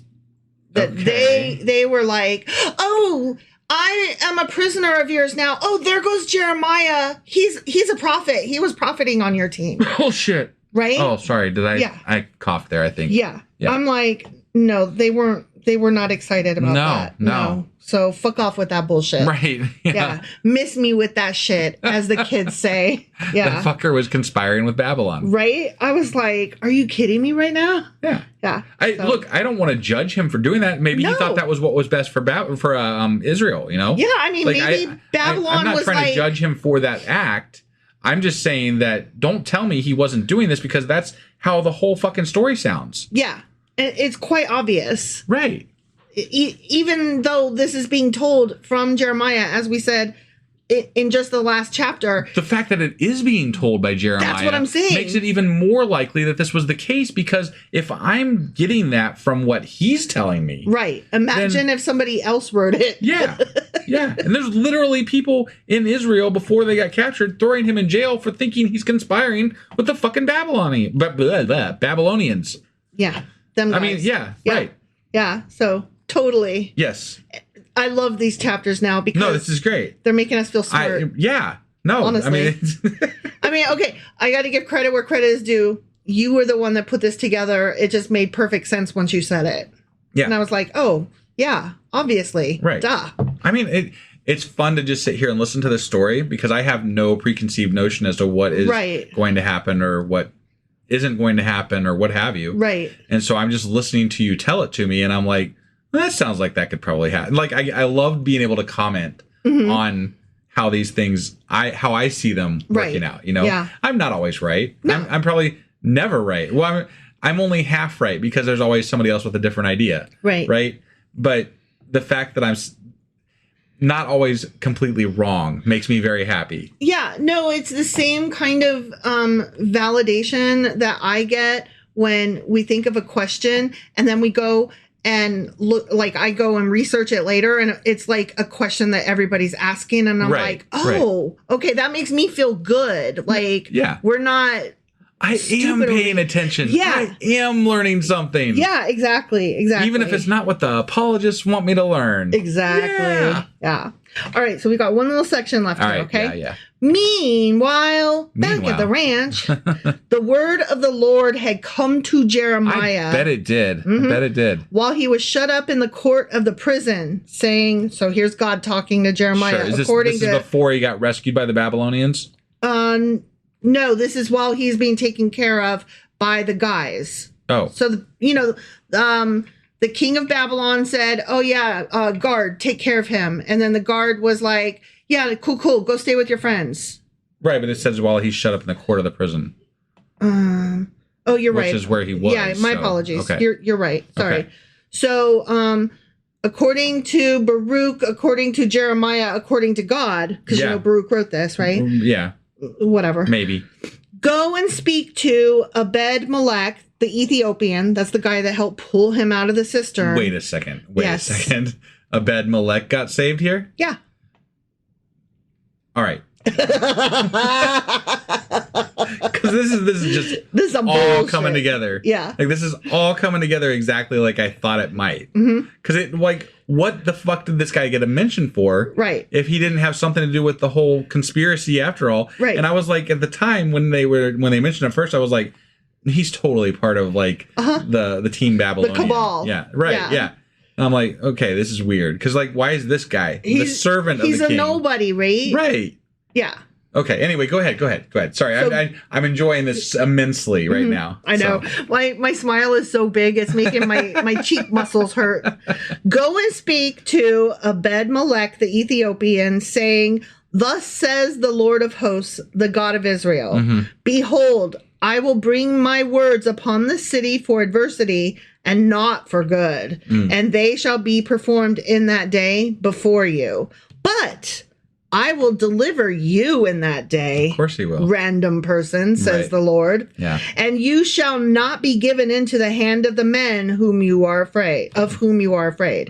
For I will surely deliver you, and you shall not fall by the sword, but your life shall be as a prize to you, because you have put your trust in me, says the Lord. Wow. The end. That's so beautiful and amazing and so easily prophesized when you are friends with the fucking Babylonians. Such bullshit. I know. Like, we're supposed to take this whole book as a prophecy, and it's nothing but BS. And when it's propaganda. It's fucking politics. This is crap. And when I'm reading the apologists, they're like, oh, because he trusted in the Lord and put his faith, and what a brave man. And they're like, just in love with Abed-Melech. No, his team won out. That's all that happened here. Jeremiah's team won out. You can't be that foolish. You know what I mean? Like, no, sir, they can. Do you think that they really believe that? The apologists? Yeah. 100%. Really? Yeah, they have to in order to keep their entire structure of their God real and relevant. They have to believe this shit. They have to believe it the way that it makes sense as to where this is the word of God. Like, they're reading this from the perspective. Like, look, we're reading it from the perspective of this is a story that we're reading and there's words on a page, right? Mm-hmm. They're reading it from the perspective of our God, this God that we love and worship and respect and love, and he takes care of us, and we, whatever. All the things. But they have to do it from that perspective, because otherwise their entire world falls apart. Mm-hmm. And they just can't allow for that to happen. That's why there are apologists. Apologists are the ones that are like, this has to work. So how do we construct this the other way to make this work to where God is real? So they're enthusiastically trying really hard to twist their own brains into pretzels. Yes. It's the same conversation I have with theists all the time. They work from the end product backwards to make it happen the way they wanted it to happen. Right. Instead of just going through it for the first time ever and looking at it and being like, oh, well, obviously 2 + 2 is 4. So, and you have to, just to be fair, when you grow up indoctrinated with these beliefs, and they are something that is not just a fairy tale, but something that you literally, viscerally feel and believe wholeheartedly, because your entire community, your entire world believes and feels the same thing according to them. And I'm not saying everybody feels it the same way, even in the religious communities, right? Mm-hmm. But from that person's perspective, this whole world believes and feels these same things. So why wouldn't you believe that it's true? Why wouldn't you believe that you have to find a way to make it work? If you truly believe that God is real, you have to find a way to believe this book and these words and make them fit the narrative that's going to create your God as a real God that exists and is, I just have created everything and did all the things. I have such a hard time with this, because in the apologist notes that I was reading, when they were talking about the city being starved out and the mothers resorting to cannibalism and eating their own children. Yeah. Right? Yeah. Those random people versus this random guy. You know what I mean? And right. I'm just like, how do you make that work? You don't. You can, but you have to be looking at it from the perspective of you believe in God, right? You believe in God, so you have to believe that there is a reason why he why he singled this person out for mention, even though he's just a servant of a God. He's an Ethiopian servant of a king that wasn't really that hell-bent on helping God or anything like that. Right. Why is this person being singled out, right? Mm-hmm. You have to believe that God has a purpose, or you have to create something that's going to allow that person to have some higher purpose. And just fuck all those babies and children. Yeah. Just fuck them. Well, yeah. That's what I have the problem with.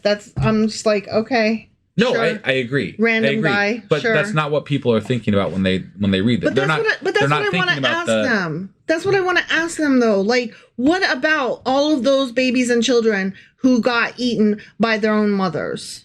But the answer is going to, you already know what the answer is going to be, right? What is the answer going to be? Oh, God's plan, and right. Lord works in mysterious ways, exactly. and blah, blah, blah. Exactly. I know.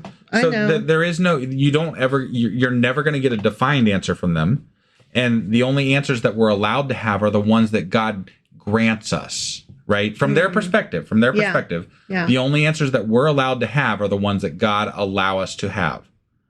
Okay. And that's just how it works. And we are not here to question God. And that's part of the problem with being able to break away from religion, is that part of the ingrained idea of what God is doesn't allow you to question him as a legitimate being, right? That you aren't allowed to question God. God is just God. And you're trash. Right. Yeah. Who the fuck are you to question God? Right. You worm, right? Essentially, yes. I mean, that's what he has called us. You footstool, you worm. Yeah, right. Yeah. So none of this really, what we're doing here is just a exercise in hopeful. I really do hope that we reach people. You know, not necessarily to deconvert them. I'm not here to specifically say I want to deconvert Christians. Okay, that's not my goal. Right. If anything, my goal is to get Christians to think more evenly about what they're doing. Start asking the questions. Yeah, start asking the questions. Right. Why is it not okay to ask the questions? The questions are right there to be asked. Yeah. You should be able to ask these questions. I should be able to say these things without being called blasphemous. Right. It's in the fucking Bible. Right. You should ask these questions. They are right there in the words. Right. And they need to be asked, and they need an answer. They deserve an answer. Mm-hmm. That's not for me to decide, though, and that's, for the person that has their faith to decide whether or not they want question answered or if they just want blind faith. So this, just to clarify a point here, this makes it sound like I'm like bitter that Abed-Melech got saved, right? Sure. I'm not bitter that he got saved. I'm bitter that the innocent people didn't. Yeah. That is not fair. Well, just to play devil's advocate for a second, they would say, well, how can you worry about saving everybody? People have to die at some point, right? What God obviously has some specific. I'm just playing devil's advocate here. God obviously has some specific purpose in mind for Abed-Melech. And so Abed-Melech got saved. Now, the other people, they served a purpose too, to show God's willingness to destroy even his own people, as much as he loved them, but he had to prove his point for the disobedience that they showed. Now, Abed-Melech helped, even though he wasn't necessarily an Israelite, he helped Jeremiah, who was a true servant of God, and he helped him, further his path. So he helped God in his mission to save Jeremiah and certain aspects of the Israelite community. I can't with I can't either, but I'm trying to portray it in a way that would make sense to somebody. Like I'm trying to be fair, if you want to look at it that way, you can. I can't look at it that way. That's what I'm saying. Like, I don't understand how somebody could look at a baby being killed and say, it's not mine to know or question. And, it's just God's plan and ineffable plan, and that baby served its purpose. Like, what? You're okay with that? How? I agree. And I would say that kind of acceptance of babies dying is probably a main driver of people, not a main driver, but it is definitely one reason why some people have left religion. Like, it's not okay that God kills babies willy-nilly. Like, what the fuck, man? Yeah. That's bullshit. It is. So you can't do that and call yourself a god. It's not okay. Yeah. We do not approve of that, sir. Right. Yeah. We're better than you. Sorry. Anyway, I think we're rambling on here. We are. And just kind of... Fuck Abed-Melech is all. Fuck honestly. God. Fuck God. Okay. Fuck God and the way that he saved Abed-Melech and nobody else. Yeah. Okay? I'm sorry. Fuck that. Fuck this hypothetical God. Sorry, I get carried away in our little, how we play into the whole thing. In canon, God's a dick. In canon, God is a dick. Okay. We'll end on that note. Sounds good. All right. That was Jeremiah chapter 39. Sure as fuck was. And we're hoping to be back later today, which it might be late evening, but we're hoping to be back later today with the last installment for this week, which will be Jeremiah chapter 40. Sounds good. All right. We will see you then. Bye.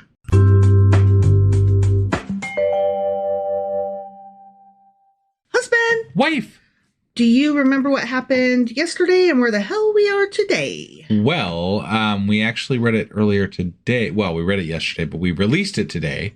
And this one's going out later than we had liked. So, but yesterday, today, whatever, we read Jeremiah chapter 39. Correct. And in that episode, I believe King Zedekiah had his eyes gouged out by King Nebuchadnezzar. Because, you know, they caught him. Because that's how you do. Yeah, he was told he's going to get screwed over. So he did. And then, let's see, Jeremiah got told he was going to, he got treated like, kind of like stately, you know, very well. Kind of like how you would treat somebody who's on traitor. Your team. Yeah. Yeah, right. Yeah. And on top of that, the guy that tried to help him out and like rescue him out of the cistern and all that, the Abed-Melech, yeah, he got also treated well by Nebuchadnezzar. Curiouser and curiouser. It is. It solidified my ideas with regard to him being a double agent. Yeah, for sure. The important thing to note in that chapter is that Jerusalem got breached and went down. Yeah, and the other important note is that being the case, this is the beginning of the Babylonian exile. Right. So those are the two important factors as far as timelines go and things like that. But the storyline, the double agent shit, I'm loving it. I love it. So good. It is great shit. It really needs to be some kind of Netflix series. It really does. It really does. This needs like fanfic something. Yeah. This is amazing. Yeah. I love it. All right. So that was Jeremiah chapter 39. Sure as fuck was. Which means that today we're reading Jeremiah chapter 40. All right. Let's do this. Okie dokie.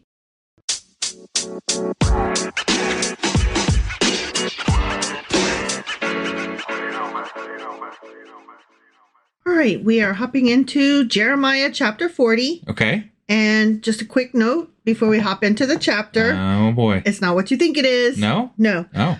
This chapter is part of that narrative section consisting of chapters 37 to 44. Oh, okay. So we are in Storyland. Sure. Let us not forget. Got it. Okay? Yep. All right. So. It's not a different chapter in the Not that I could find. Not that it was noted. That seems very odd to me. I didn't see that it was listed separately, so I'm just going with it. All right. All right. I'm calling BS on this, but okay. The word came. The word. Or I'm sorry, the word that came. The word that came. Okay. To Jeremiah from the Lord after Nebuchadnezzar.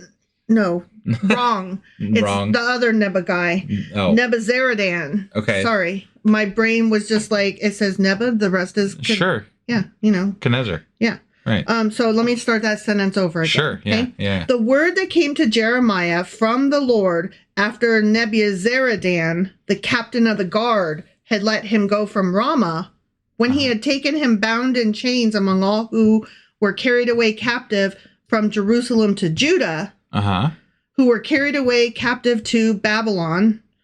And that's the end of the sentence. Oh, so that's a really weird sentence. It's not a sentence. It's an intro, actually. It reads as it's set up as a sentence. That's verse 1. Oh, okay. It's like, I am about to be a sentence, but until you get to the end of this, you won't know it's not a sentence and that it is actually just a title-ish type thing. Right. Got it. That was the period. Okay. Yeah. All right. Okay. Yeah. Okay. And the captain of the guard took Jeremiah and said to him, "The Lord your God has pronounced this doom on this place. Now the Lord has brought it." Boom. He brought the boom. And has done just as he said. Wait. The captain of the guard said this? Yeah. Wait, now the captain of the guard is speaking for the Lord? Mm-hmm. The captain of the guard... No, the captain of the guard isn't speaking for the Lord. The captain of the guard is like, man, your God brought this. But he's saying this to Jeremiah, right? Jeremiah is literally the one that was telling everybody that God was going to bring this shit. So clearly, we're supposed to believe that the captain of the guard is one of two things. He's either... dumb? That's not what I was going to say, but you're probably right. No, he's either really, really impressed, like, wow, your God is awesome and he did this stuff. Yeah. Or, which I never believe when they say that people outside of the religion are impressed with their God. Right. Like, talking about their God. Yeah, that never we've happens. talked about that before. That's right. So we're supposed to believe either that or that more likely he was somebody who was already familiar with Jeremiah and they had already maybe he was been like in Jeremiah's handler. Right. Like that's as the double agent. Yes, that's what I'm saying. Like they probably, and he's like, damn, this shit happened. Whoa. Right. And then Jeremiah rewrote that to be like, damn, your God brought this. Yeah. You know what I'm saying? Sure. Like I think it's that. I think Jeremiah just like tooting his own horn and saying how other people were like, he's like, other people totally said the same thing I said. See? Yeah. Other people were so impressed with me. God. Yeah. Okay, so the captain of the guard took Jeremiah and said to him, whoa, the Lord your God has pronounced this doom on this place. Now the Lord has brought it and has done just as he said, just as you said he said. Right, but yeah. Whatever. You, Jeremiah. Let's not mince words. Who I'm talking to. Right. Yeah. Because you people have sinned against the Lord, the Lord that I don't fucking believe in. Because you people who follow a different God than I do sinned against your God. He who I don't give a shit about is punishing you. Oh, right. okay. Yeah, no, this conversation never took place. I'm just here to tell you. And anyway, since you guys sinned against the Lord and you have not obeyed his voice, therefore this thing has come upon you. And now look, I free you this day from the chains that were on your hand. Okay. Because your king fucking told you to, dumbass. Yeah, right. Like, if it seems good to you to come with me to Babylon, come and I will look after you. The alternative is... But if... This is where I'm saying that Jeremiah gets he gets treated really well. Okay? Yeah, okay. But if it seems wrong for you to come with me to Babylon, remain here. So he gets a choice. Wow. He can stay with the remnants that got left behind, or he can go to Babylon and be looked after by the head of the guard. Yeah. Where he would probably be treated well, obviously. Yeah. They're letting him out of his chains and shit. So, like, ordered by the leader of their people. I mean, it doesn't get much better than that. By name, right? Yeah. Yeah. So the guard is like giving him the choice because the guard's in charge of him. The guard's like, you can come or go. Either way is fine. Whichever you think is better. You get a pass. Yeah. You get to choose. Right. Nobody else. Just you. Right. See. Maybe Ebed-Melech. Right. I don't know. See, all the land is before you. Wherever it seems good and convenient for you to go there. So he's like, You're whole free. World is yours. Yeah. Yeah. Decide what you want to do with it. Thanks for playing on Team Babylon, and you're free to go, man. Yeah. Right. See ya. Okay. Now, while Jeremiah had not yet gone back, Nebuzaradan, Yeah. checking my brain. Sure. Nebuzaradan said, go back to Gedaliah, the son of Ahikam, the son of Shaphan, whom the king of Babylon has made governor over the cities of Judah, and dwell with him among the people. Or, go wherever it seems convenient for you to go. So the captain of the guard gave him rations and a gift and let him go. Wow. Okay. A gift even. Yeah. Damn. Right? So in other translations, it says rations and supplies. Okay. All right. Which Fair makes enough. sense. Yeah. Also, let me read one more verse. But I do like the gift idea, though, because of the double agent stuff. Yeah. I'm just saying, like payment in full, Yes, you are gold. You are good to go. Then Jeremiah went to Gedaliah, the son of Ahikam, to Mizpah, and dwelt with him among the people who were left in the land. Okay. Yeah. So let me read you some notes that I have now. Sure. Okay. So Gedaliah was the son of Ahikam, as we said. Right. The son of Shaphan, who was Josiah's secretary. And he's the one that carried the newly found scroll to the king way back when. Okay. Do you remember that? The newly found scroll. There was a newly found scroll when he found some word of God stuff. Okay. And then Josiah was like, cool, because he was one of the good kings. Sure. Yeah. Okay. Only I do kind of remember something like that, but only vaguely. Right. So. So Ahikam, so these are all like God people that we're talking about now, okay? Ahikam was part of the delegation that Josiah sent to the prophetess Huldah. He also offered protection to Jeremiah after he had preached the temple sermon. So these people were all in good graces with Jeremiah, and Jeremiah was in good graces with them. Got it. Okay, and these were people of higher status. Sure. Okay. Sure, yeah. In appointing Gedaliah, it was apparent that Nebuchadnezzar no longer trusted the men of the house of David. So he chose a man who had administrative experience, but was not of the royal line. Got it. And also, might I suggest, people who had been probably helping to bring Babylon in. Right. Yeah. Right. Yeah.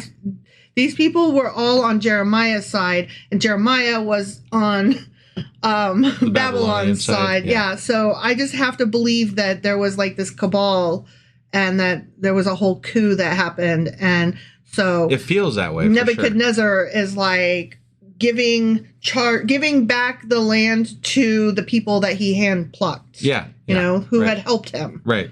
Okay. So Jeremiah then lived among the poorest and most wretched of the land. Except for the people that were in charge that he was actually staying with. Right. But he stayed with those who were not sent to Babylon. Right. Okay. Yeah. The great bulk of these Judeans were of the underprivileged classes, but there were others, including some royal princesses, as well as remnants of the Judean army who may have been engaged in guerrilla activity against the Chaldeans. Wow, that's kind of interesting. Yeah. You don't really think of that when you're thinking of biblical times, like, you know, guerrilla activity, guerrilla warfare and stuff like that. That's very interesting. Like underground. But that would describe a lot of rebels. the stuff that would describe a lot of the stuff earlier in the Bible when like the Canaanites were not ever completely destroyed. Yeah. And they just kept being there. Yeah. Like they were obviously engaged in some sort of like guerrilla warfare and like running over here to stay alive and then going over there and whatever, you know. Mm-hmm. Hiding out in somebody's attic. Yeah, you know, sure. so to speak. Yeah. Yeah. So, yeah, I just thought that was kind of, okay. Yeah, right. I had no idea. And I wonder how they felt about, I wonder how those guerrilla warfare people felt about like people like Jeremiah and, you know, all these people that stayed to run the kingdom for Nebuchadnezzar. Right. Yeah. Yeah. Interesting. Yeah. And when all the captains of the armies who were in the fields, they and their men, heard that the king of Babylon had made Gedaliah, the son of Ahikam, governor in the land, and had committed to him men, women, and children, and the poorest of the land who had not been carried away captive to Babylon, then they came to Gedaliah at Mizpah. Ishmael, the son, call me Ishmael. Ishmael, the son of Nethaniah, Johanan and Jonathan, the sons of Kareah, Saraiah, the son of Tannemeth, the sons of Ephi, the Netophathite, and Jezaniah, the son of Maachathite, they and their men. Okay. Yep. And Gedaliah, the son of Ahikam, the son of Shaphan, took an oath before them and their men, saying, "Do not be afraid to serve the Chaldeans. Dwell in the land and serve the king of Babylon, and it shall be well with you. Okay. As for me, I will indeed dwell at Mizpah and serve the Chaldeans who come to us. But you gather wine and summer fruit and oil, put them in your vessels, and dwell in your cities that you have taken." Okay. Okay. Yep. Yep. Likewise, when all the Jews who were in Moab, among the Ammonites and Edom, who were in all the countries, heard that the king of Babylon had left a remnant of Judah, and that he had set over them Gedaliah, the son of Ahikam, the son of Shaphan, then all the Jews returned out of all places where they had been driven and came to the land of Judah to Gedaliah at Mizpah and gathered wine and summer fruit in abundance. Oh, okay. So I guess they were like all of them? happy or whatever. But that doesn't make any, like, it sounds like the return to Judah. Right. But I know it wasn't because that was 70 years down the line. Yeah. So this is some other return to Judah? Or I'm interested in what that meant exactly, I guess. But like, I guess it's like they were saying, okay, so Babylon is letting some of us live now that they've conquered Jerusalem and burned it down. Yeah. They're letting the rest of us live, and they're saying, and they put people that we know in charge. Right. So I guess it's safe to come out of hiding and come over here. So like maybe the people out in the countryside and stuff like that were like, well, let's go move into the city. There's plenty of room now. Right. That's rude. All right, but things about to get dark. Okay, yeah. Moreover, Johanan, the son of Kareah, and all the captains of the forces that were in the fields came to Gedaliah at Mizpah and said to him, do you certainly know that Baalis, the king of the Ammonites, has sent Ishmael, the son of Nethaniah, to murder you? Wow. Right? Man, this is quick to get back to the whole, intrigue. Yeah. But Gedaliah, the son of Ahikam, did not believe them. He was like, nuh-uh, no way. Why wouldn't you whatever? Nobody would try to murder me. I'm awesome. Okay, all right. I'm a good guy. Who would want to murder me? I mean, you were installed by an enemy force, so, Then Johanan, the son of Kareah, spoke secretly to Gedaliah in Mizpah, saying, let me go, please, and I will kill Ishmael, the son of Nethaniah, and no one will know it. Why should he murder you so that all the Jews who are gathered to you would be scattered and the remnant in Judah perish? But Gedaliah, the son of Ahikam, said to Johanan, the son of Kareah, you shall not do this thing, for you speak falsely concerning Ishmael. Ishmael would never want to kill me. So, okay, I got some notes. Ready? Right. Yep. Ishmael, the son of Nethaniah, was of royal heritage. He was an enthusiastic member of the anti-Babylonian party. Oh. And he was both jealous of and filled with hatred for Gedaliah. Got it. Okay. An anti-Babylonian party. Like, this sounds like a political party. Right? Yeah. Not a balloons and ice cream party. You can call them the anti-Babs. The anti-Babs. I love it. Now, since Ishmael, the would-be executioner, was of the royal house of David, yeah, he may have been slighted or may have felt slighted in being passed over for the responsible office of governor. So Ishmael, the son of Nethaniah, had won his trust in some way. Got it. And that's why dude was like, no way, he would never try to kill me. Gedaliah's like, I love this guy. Why would he try to kill me? Right. What do you think's going to happen? He's going to get killed. Who could know? That's next chapter. Oh. I mean, I think it's a pretty safe bet. Yeah. Because anybody who's that trusting it, when they mention when it they like set that, it up like that, yeah, it's a done deal. They didn't know how to do foreshadowing very well back then. They really needed some literary agents and editors and stuff. Right. I feel like they're trying really hard to carry on this story in Judah when there's not really a story to be had there. Right. Like, the Babylonian exile has started. It's not just exiled. Started. It's done. It's on. Right. And this is the remnant that they left. Yeah. To field or to man the fields and stuff. Yeah. So I feel like this is like try hard here. Right. This is not really needed. Maybe. I don't know. We'll see what happens. But it is interesting to find out that there is still David's descendants around. So yeah, and they're clamoring for the. But Jeremiah seems to be on the other guy's side. Right. Maybe. Right. I don't know. We'll see. Jeremiah's got a bad lot. He always gets in these predicaments where he's going to get in trouble for saying what he says. So it would make it more interesting to finish out the rest of the book if we had some more, machinations and intrigue. It wouldn't be any fun if you had everything was rosy and good. So yeah, got to get some politics up in here. Definitely. They're still fighting for power. The whole city is done, gone, and burned down, and the land has been conquered, and they're still fighting for power over what's left. Right. That is hilarious to me, honestly. Yep. So that was Jeremiah chapter 40. Sure as fuck was. And before I get into what we're doing next, but I do want to cover this. So this is coming out as soon as we get done recording this, which is early morning, like after midnight on what would have been Friday.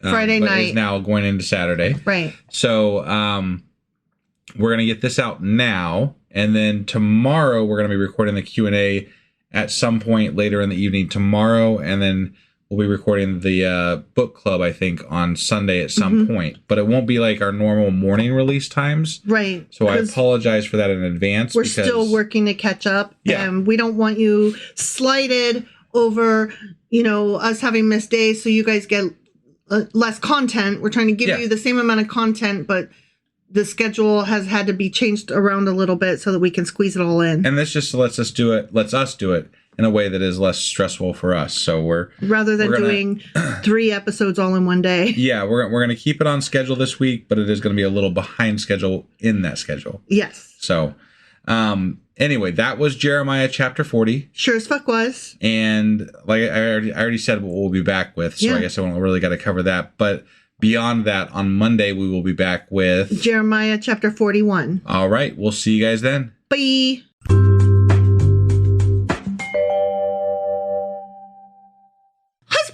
Wife, guess what we're doing today? Well, it is still Saturday. It's Saturday.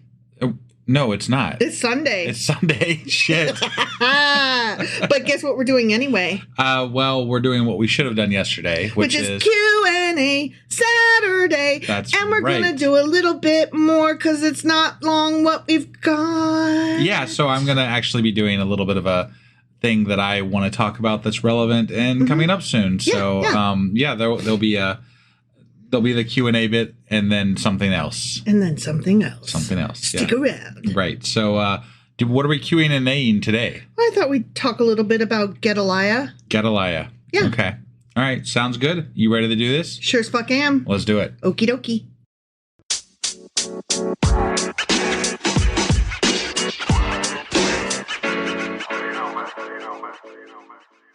All right, so let's talk about Gedaliah. Do you remember what he is, who he is, what he was doing? How about you tell me? Because off the top of my head, I don't exactly recall. I think he's like the new leader, maybe? Kind of, yeah. Okay. So you'll remember that Babylon came in and Zedekiah was like, boom, gotcha, to the entire city. Yeah. Except for like Zedekiah had run off and then Babylon was like, his eyeballs out and all that wonderful stuff. Still gotcha. Stuff. Yeah. And so then the leader of Babylon was, I can't remember his name, is why I keep saying Babylon. Nebuchadnezzar? Yeah, Nebuchadnezzar. That's right. Yeah. Him. He was like, so I need a leader down here with the remnant poor folk that are left behind. Sure. Right? Yeah. And so he's looking around and he's like, I see you guys who are like kind of royalty, but I don't trust any of y'all fucks. Yeah, we've tried this before. It didn't work out well. Yeah. So I think I am going to use Gedaliah and appoint him as my my governor of this area. Sure.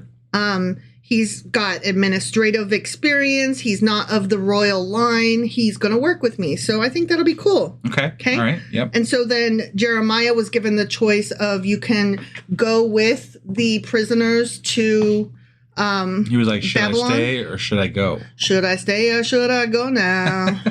You definitely fed me that line. I did. But if he had gone, he would have been treated really well because he would have been right under the captain of the guard, which was Nebuzaradan or something. Something like that, yeah. Zadalon. Right. I don't know. Anyway, whatever that dude's name was. Right. He would have been treated very well. Or he could stay behind with the remnants and kind of try to, rally them a little bit and maybe take care of them or whatever. Sure. So he chose to stay, which I find very interesting and odd, but okay. Right. So Gedaliah, governor of Judah, what's up? Right? Yeah. So, okay, Gedaliah then was like, hey, you know what? Let's try to make the best of this, okay? Let's just try to, rebuild the land a little bit, see what we can fix here. Yeah. And the people are like, yeah, okay. Right. Yeah. But then Ishmael, the son of Nethaniah, was like, I should have been made the governor because I am from the royal party, and Right. I fucking hate you. Yeah. And then so somebody was like, oh, I don't think you should talk like that. And Ishmael was like, I'm gonna kill that bitch. Right. And then Someone's always pissed off when somebody else is in charge. right? And so then somebody was like, hey, Gedaliah, I think this Ishmael dude might want to kill you. Right. And Gedaliah was like, get the fuck out of here. Right. That would be stupid. We're happy now. We're rebuilding the land. And plus, he was, I think, getting along with the guy that was going to say, well, Ishmael. they had served in the same court for the last decade or whatever. Right. So he's like, no way. He would never. Right. You're being stupid. This is my pal. Yeah. You know, we serve together. We do good together. Yeah. You know? So he's like, you're silly. So let's talk about Gedaliah. Okay. The name Gedaliah means Yah has become great. Okay. So his name is godly, I guess. Sure. Okay. He was the son of Hecam, who saved the life of the prophet Jeremiah. Okay. I don't know if you recall back when, like in the earlier chapters of Jeremiah, there was a guy who kind of stepped in and Right. like one of the governor people, Okay. like one of the people with high stature, kind of took his side and was like, let's not kill this one. Yeah. Don't kill him. Yeah, yeah. So that was Ahikam, who was Gedaliah's daddy. Right. Okay. And so Ahikam was the grandson of Shaphan, who's mentioned in relation to the discovery of the scroll of teaching, which I mentioned this when we were reading it. Yeah. Some scholars identify that as the core of the book of Deuteronomy. Okay. So remember when like it all went missing, and then this one guy was like, Yeah. Josiah, we found it. Yeah. Look what we found. Yeah. Yeah, and so Josiah was like, that's cool. Right. They just found it like on the shelf of some library Sure. or whatever. As you do, you know. Yeah, yeah. So anyway, that's how this family is related. Okay. So they're not of the royal line of David, but they are Important. royal David line adjacent. Right. Okay. Right, yeah. Yeah. So Gedaliah was appointed by Nebuchadnezzar of Babylon as governor of the Yehud district. The Yehud district, huh? Yehud. I love that name. Yeah. Which was formed after defeat of the kingdom of Judah and the destruction of Jerusalem in part of territory that previously formed the kingdom. Okay. Okay. Yeah. So he was supported by a Chaldean guard stationed at Mizpah. All Okay. right, So, you know, Babylon, Nebuchadnezzar, that guy. Why can't I suddenly remember his name? I don't know. Nebuchadnezzar was like, okay, we won and now we're leaving. And here, guard guy, you stay behind and I choose you, Gedaliah to, wait, is that his name? Gedaliah? Yeah. Yeah, Gedaliah. I'm having a hard time with names. I apologize. He's like, guard guy, you're in charge. Gedaliah, you're the governor. And now I'm out. Peace, deuces, Got bye. it. And he went back home. Right. Okay? So they didn't really have free reign. They were in charge, but they were in charge as long as they did the bidding of what Nebuchadnezzar has said to do. Yeah, but they were given freedom within Right. structure. Sure. You know, structured freedom. Right. So, I mean, it was a gilded cage, but it was a cage nonetheless. Yeah. But, you know, they weren't like doing slavery work. They were just, you know, whatever. Yeah. Anyway, you see what I'm saying? Yeah. So, he was supported by the Chaldean guard stationed at Mizpah. Okay. Mhm. And on hearing of the appointment, the Jews that had taken refuge in surrounding countries, they returned to Judah Okay. because they were like, oh, wait, they put We one can of us stay. in charge. Yeah. Yeah. We're still here. They did a Judean governor. Right. This is what? Unexpected. Right. I guess it wasn't as Maybe bad these as we guys thought aren't it would that bad. be. Yeah. And so the new governor, Gedaliah, he began the task of restoring order, peace, and productivity in Judah. Okay. And he saw that it would be useless for those who remained of Judah's army to attempt any sort of military action against the Babylonian occupation forces. Right. So he was like, no, we're not here to fight anymore. Sure. They already beat us. Yeah. Okay. We're not going to do that. So he advised instead that all the people, farmers and soldiers alike, settle down and help make Judah's damaged farmland productive again. Sure. Which, I mean, Work on what you can. Yeah. Control what you can. yeah, exactly. Which, I mean, he sounds kind of like a good guy, you know? Yeah. he's making the best of it, you know? Right. And this would ensure for themselves a fairly comfortable existence under their new rulers. Okay. And the only one really that would be put out would be the soldiers, you know? Right. Because they're like, no, this is bullshit. The farmers, whatever, we farm. Who cares who's in charge? Yeah. We're going to be farming regardless. Right. Like, I don't really care who boss man's name is. Yeah. Either way, I'm farming the land, and I don't probably get to see a lot of the benefits of it. Sure. So this Gedaliah guy, he's zealously, like, super excited to get things going. He zealously began to encourage the people to cultivate the fields and vineyards, okay? And thus lay the foundation of security, okay? And the more that he was, like, saying, let's do good stuff, the more that people were like, okay. And the more that good stuff started to happen, the more that the people who had fled to neighboring lands during the War of Destruction, they were attracted by news of the revival of the community. So they started coming back to Gedaliah in Mizpah, and they were warmly welcomed by him. So all of the people who had fled and were refugees in nearby towns. So he was being a good ruler. Yeah. Right. They were all coming home. They were like, this cool. Right. Okay. At least to some people anyway. Right. Gedaliah also welcomed home those Judeans who fled to neighboring countries to escape the Babylonian army. And under Gedaliah's leadership, the Judeans soon saw their country becoming productive again. So, I mean, there was a time period when they were actually rebuilding. Right. Like, this wasn't just like 2 days and then, you know, this was like a good, strong period of time when they were actually rebuilding. Yeah. But the Ishmael guy, he was having none of it. Right. Okay. So where we left off in our last chapter, chapter 40, was he didn't like it. So I'm about to give you a spoiler.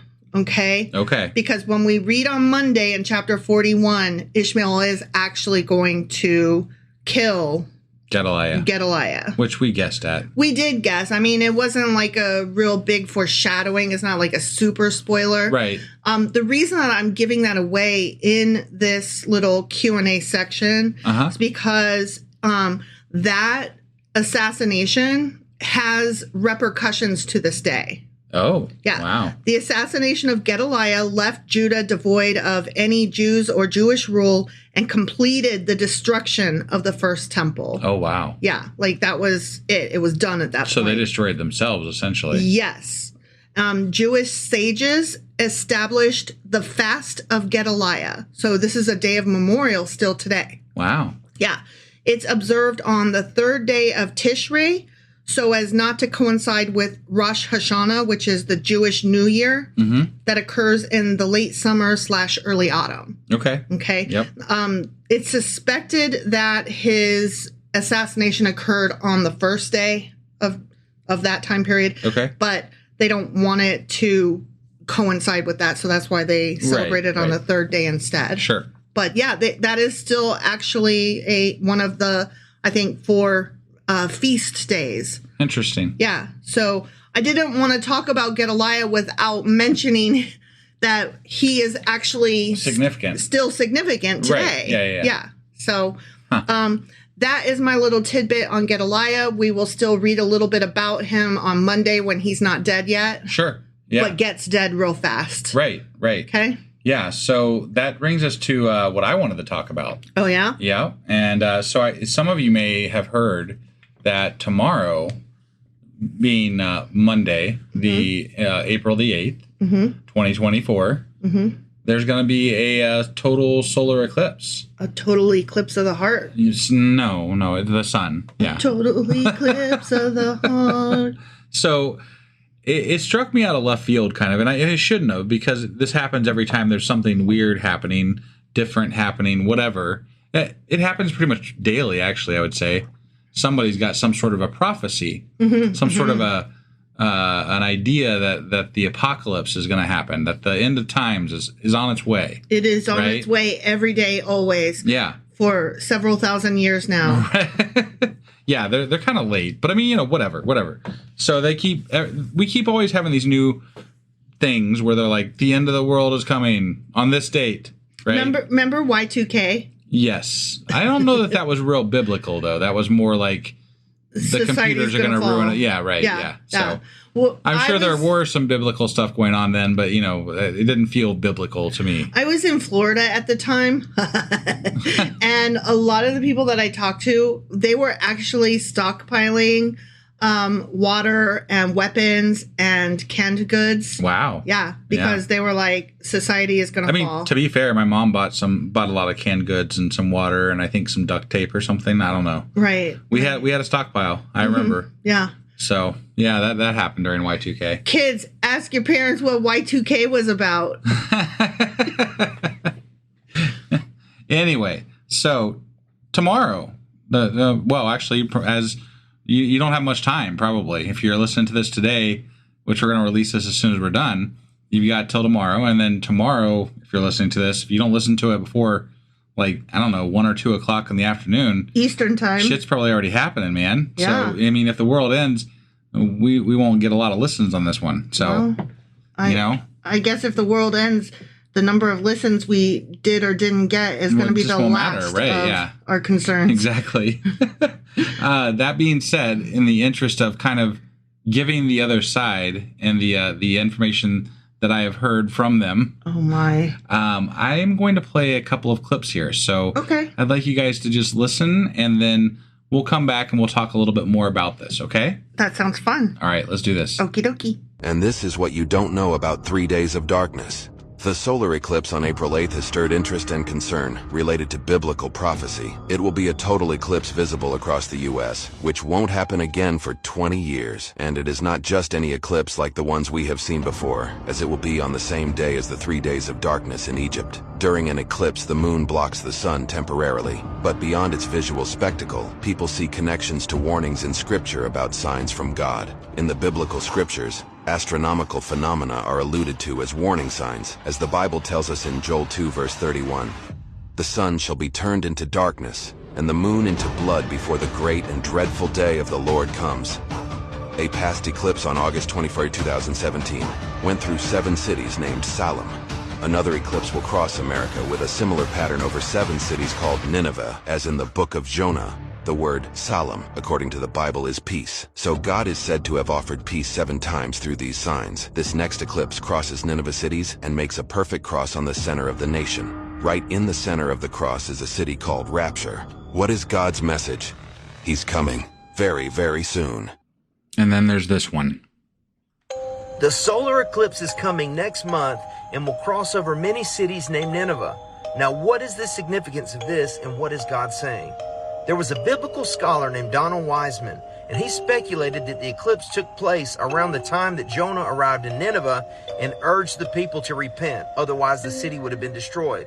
Now, the path on April 8th for the U.S. eclipse passes directly over or nearby these towns. Look at this: Nineveh, Texas; Nineveh, Missouri; Nineveh, Indiana; Nineveh, Ohio; Nineveh, Pennsylvania; Nineveh, Virginia; Nineveh, New York; Nineveh, Nova Scotia.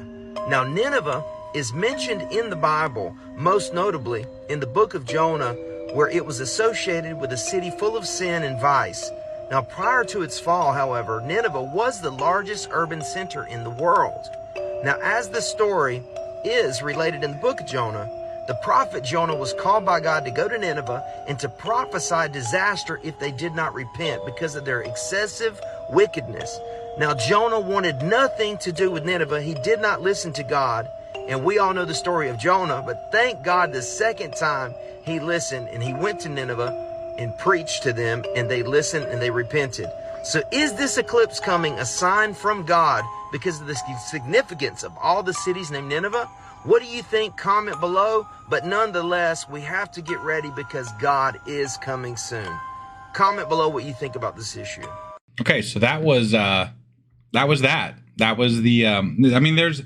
There's a million other of these clips out there about Nineveh. Yeah, about Nineveh, and it even gets weirder than that. They start talking about numerology and just all kinds of weird shit. That's Kabbalah stuff. Right, yeah, and it's the amount of times I hear about end-timed prophecies because of this event or that event all the time. Mm-hmm. But the one that really made this one stand out to me is that I think maybe it was yesterday, but Marjorie Taylor Greene decided that she was going to chime in on this little conspiracy theory here.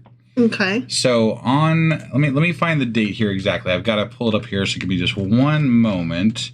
But it happened very recently, and I am still looking here. But it happened on April 5th, so 2 days ago. Marjorie Taylor Greene says, God is sending America strong signs to tell us to repent. Earthquakes and eclipses and many more things to come. I pray that our country listens. Oh, my goodness. Yeah. And then not only she didn't take that down, she followed up with it and retweeted it with her own another comment that says that many have mocked and scoffed at this post and even put community notes. Jesus talked about that in Luke 12:54 through 56.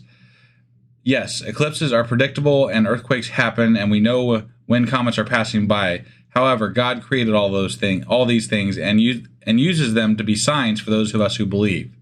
But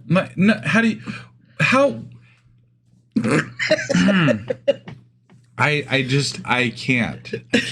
You can't even formulate words. No, it angers me. Like, it's so asinine. How are natural events signs? I've never understood this. How are natural events that can be calculated signs? We've known about this eclipse way longer than you've been alive, Marjorie Taylor Greene. Right. So, like, it has no significance. It is just something that was and is and will always happen.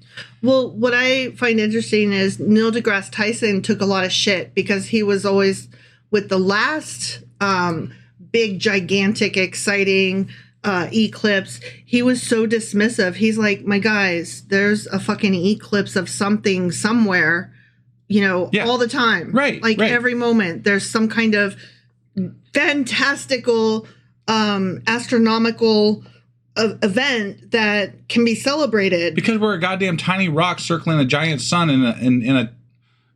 ultimately we're a tiny solar system in a giant universe, like we're so insignificant and things are just happening, that's just what happens. Yeah.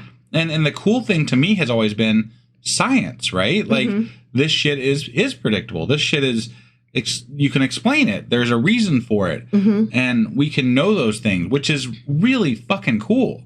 Yeah. But then these religious nuts have to turn it into a goddamn prophecy. And a circus. Yeah. And make shit up because they were talking about the towns of Nineveh that it's supposed to go through, and that's not exactly correct, I don't think. There's only like 3 towns of Nineveh, not like 8 or some shit like that. Yeah. And it's not a goddamn X or whatever the fuck they're trying to say it is. Right. Well, there's multiple symbols that they're attaching to it. There's like an A and a cross and a, whatever. Like they're attaching all kinds of symbolism to these things. So, right. And they're just throwing spaghetti at the wall and hoping something sticks. Honestly, it's clickbait. But, the truth is that we have a congresswoman in our national political realm who is spreading these fucking conspiracy theories. Right. Like she believes that this is a sign from God, that it might be the beginning of the rapture, end times, or some shit like that. She believes this shit. And she's not alone. There are many people who think this is a sign. Which is silly in and of itself. But for somebody of that caliber of that stature. Yes. That standing. To be in our hallowed halls of it's a fucking Congress, embarrassment. It is very embarrassing. Yeah. Like this is embarrassing for the United States to have somebody up there saying conspiracy theory bullshit based on biblical fucking prophecies. Right. You gotta be kidding. That's so fucking 1600s. Right. I mean, what the fuck?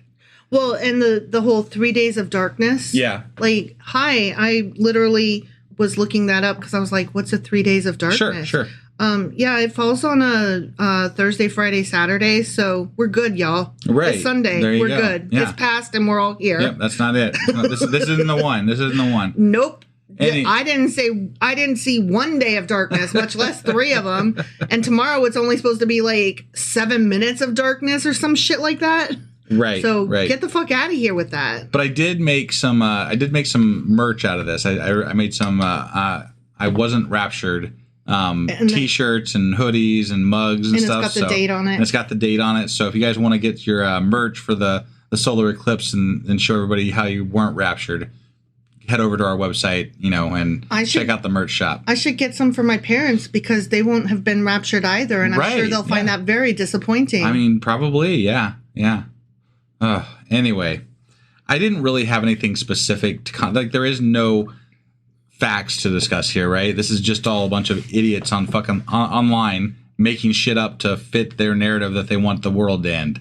So that's all. That's all I had. I just had to share it with you, and I had to tell you how mad that Marjorie Taylor Greene shared this bullshit on her fucking Twitter feed. And she's an idiot, and you're mad. I am. I'm mad because you know what? Okay, because people always ask, why do we get angry? Why do we care so much about the Bible and Christianity, and why do we get upset about it? I get upset about it because of this kind of bullshit. We have a political figurehead in our government who believes that the world is going to end tomorrow. Right. Because of a sign from fucking God.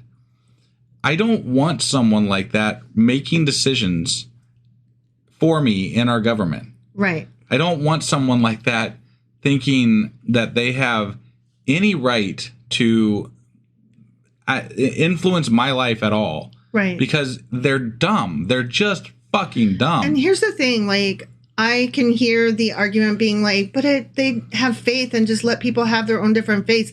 No, this is not a difference of opinion, y'all. She's saying that this is a sign from God. It is not. I'm not saying that your God doesn't exist in this sentence, okay? Right. I'm not talking about your faith or your belief. What I am saying in this very moment is that no, an eclipse, which has been calculated to the minute, right, is not a sign from God. It happens regularly. Yes. This is what I am telling you. Right. I'm not even talking about opinions. I'm not talking about can't we all just get along and, you kids just hug each other and make up. No, I'm not going to. Right. No, she's an idiot at best and a idiotic liar at worst. Right. Yeah. Which one is your pick? Yep. I'm going with idiotic liar because she has been known to lie and she's an idiot. Right. I mean, she did believe in Jewish space lasers or something starting forest fires. So I don't know, whatever. She's an idiot and has no business in politics. Yeah. Yeah. No, that much she's proven. So I didn't really have anything else to share about it. I just wanted to discuss that and talk about it for a minute because obviously the solar eclipse is happening on Monday, possibly today when you're listening to this, at the very least tomorrow if you're listening to this as soon as it comes out. So I want everyone, something else to say. I have heard from reliable sources that accidents on the road do go up during the solar eclipse, so everybody be safe out there. Because people stop to, it's dumb. This is dumb also. Right. But people stop in the middle of the fucking road to watch the goddamn eclipse. That, and if they didn't realize it was happening and the sky is suddenly dark for a minute, that could be spooky. That's disconcerting. Yeah, not everybody is, dialed in and aware. Sure. Moreover, yes, do be careful. But moreover, I've also heard that you really should also don't look at the sun. Don't directly at the sun. Except for apparently, and look this up for yourself because I don't want to be the authority on this 100%. But apparently there are 2 minutes in which you are allowed to look at the sun, maybe. Because the sun's not there. The sun's not there. So you're not looking at the sun. You're looking at the lack of sun. Right. But I just...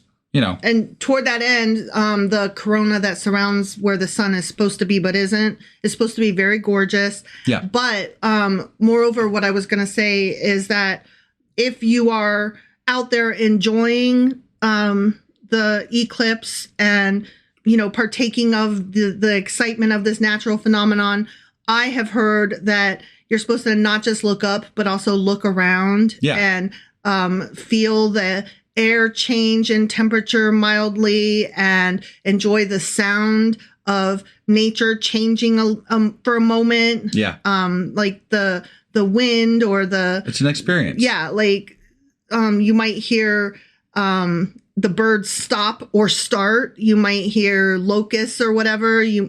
Whatever. Yeah. Things will happen. Things will happen. Also, I have heard that during a, full solar eclipse like this, that the air might even get a little shimmery in some places. Really? Yeah. Okay. Like, so look around and tell me what you see. Yeah. I'm and curious. we are right. We are literally right in the path of this thing. So Dayton, Ohio. Yeah. But it's supposed to be cloudy overhead tomorrow. Yeah, so I'm really we might sad not. about that.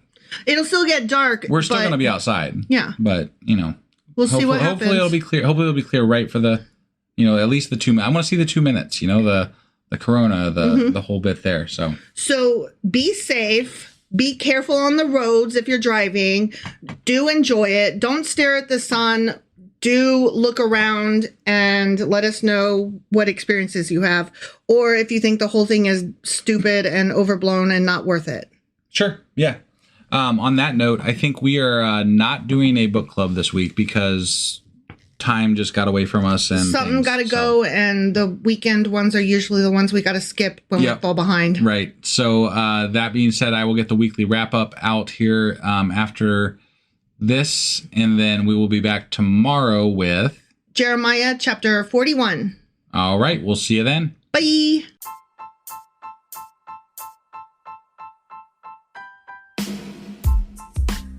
Hey, wife, I guess that's the end?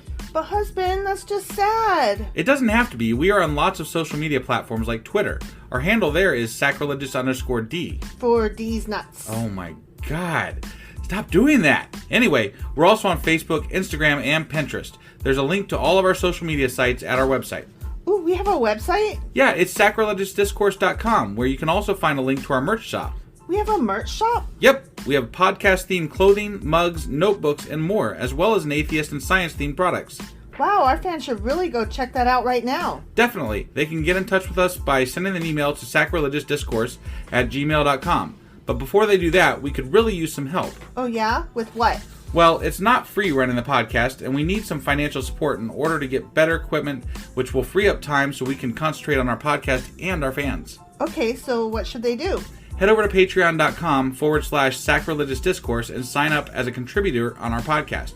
Supporters there receive additional bi-weekly episodes that we record just for our Patreon members for as little as $2 a month. Also, we'd really appreciate it if you would like and subscribe on whatever platform you're using. And Apple Podcast reviews help us out tremendously. Like and subscribe. Leave an Apple review. Join us on Twitter. Support us on Patreon. That's a lot of instructions. Don't forget to say thanks. Thanks. Okay, bye.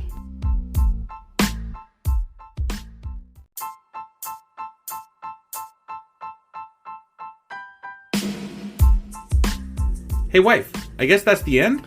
But husband, that's just sad. It doesn't have to be. We are on lots of social media platforms like Twitter. Our handle there is sacrilegious_D. For D's nuts. Oh my God. Stop doing that. Anyway, we're also on Facebook, Instagram, and Pinterest. There's a link to all of our social media sites at our website. Ooh, we have a website? Yeah, it's sacrilegiousdiscourse.com, where you can also find a link to our merch shop. We have a merch shop? Yep, we have podcast-themed clothing, mugs, notebooks, and more, as well as an atheist and science-themed products. Wow, our fans should really go check that out right now. Definitely. They can get in touch with us by sending an email to sacrilegiousdiscourse@gmail.com. But before they do that, we could really use some help. Oh yeah? With what? Well, it's not free running the podcast, and we need some financial support in order to get better equipment, which will free up time so we can concentrate on our podcast and our fans. Okay, so what should they do? Head over to patreon.com/sacrilegious discourse and sign up as a contributor on our podcast. Supporters there receive additional bi-weekly episodes that we record just for our Patreon members for as little as $2 a month. Also, we'd really appreciate it if you would like and subscribe on whatever platform you're using. And Apple Podcast reviews help us out tremendously. Like and subscribe. Leave an Apple review. Join us on Twitter. Support us on Patreon. That's a lot of instructions. Don't forget to say thanks. Thanks. Okay, bye.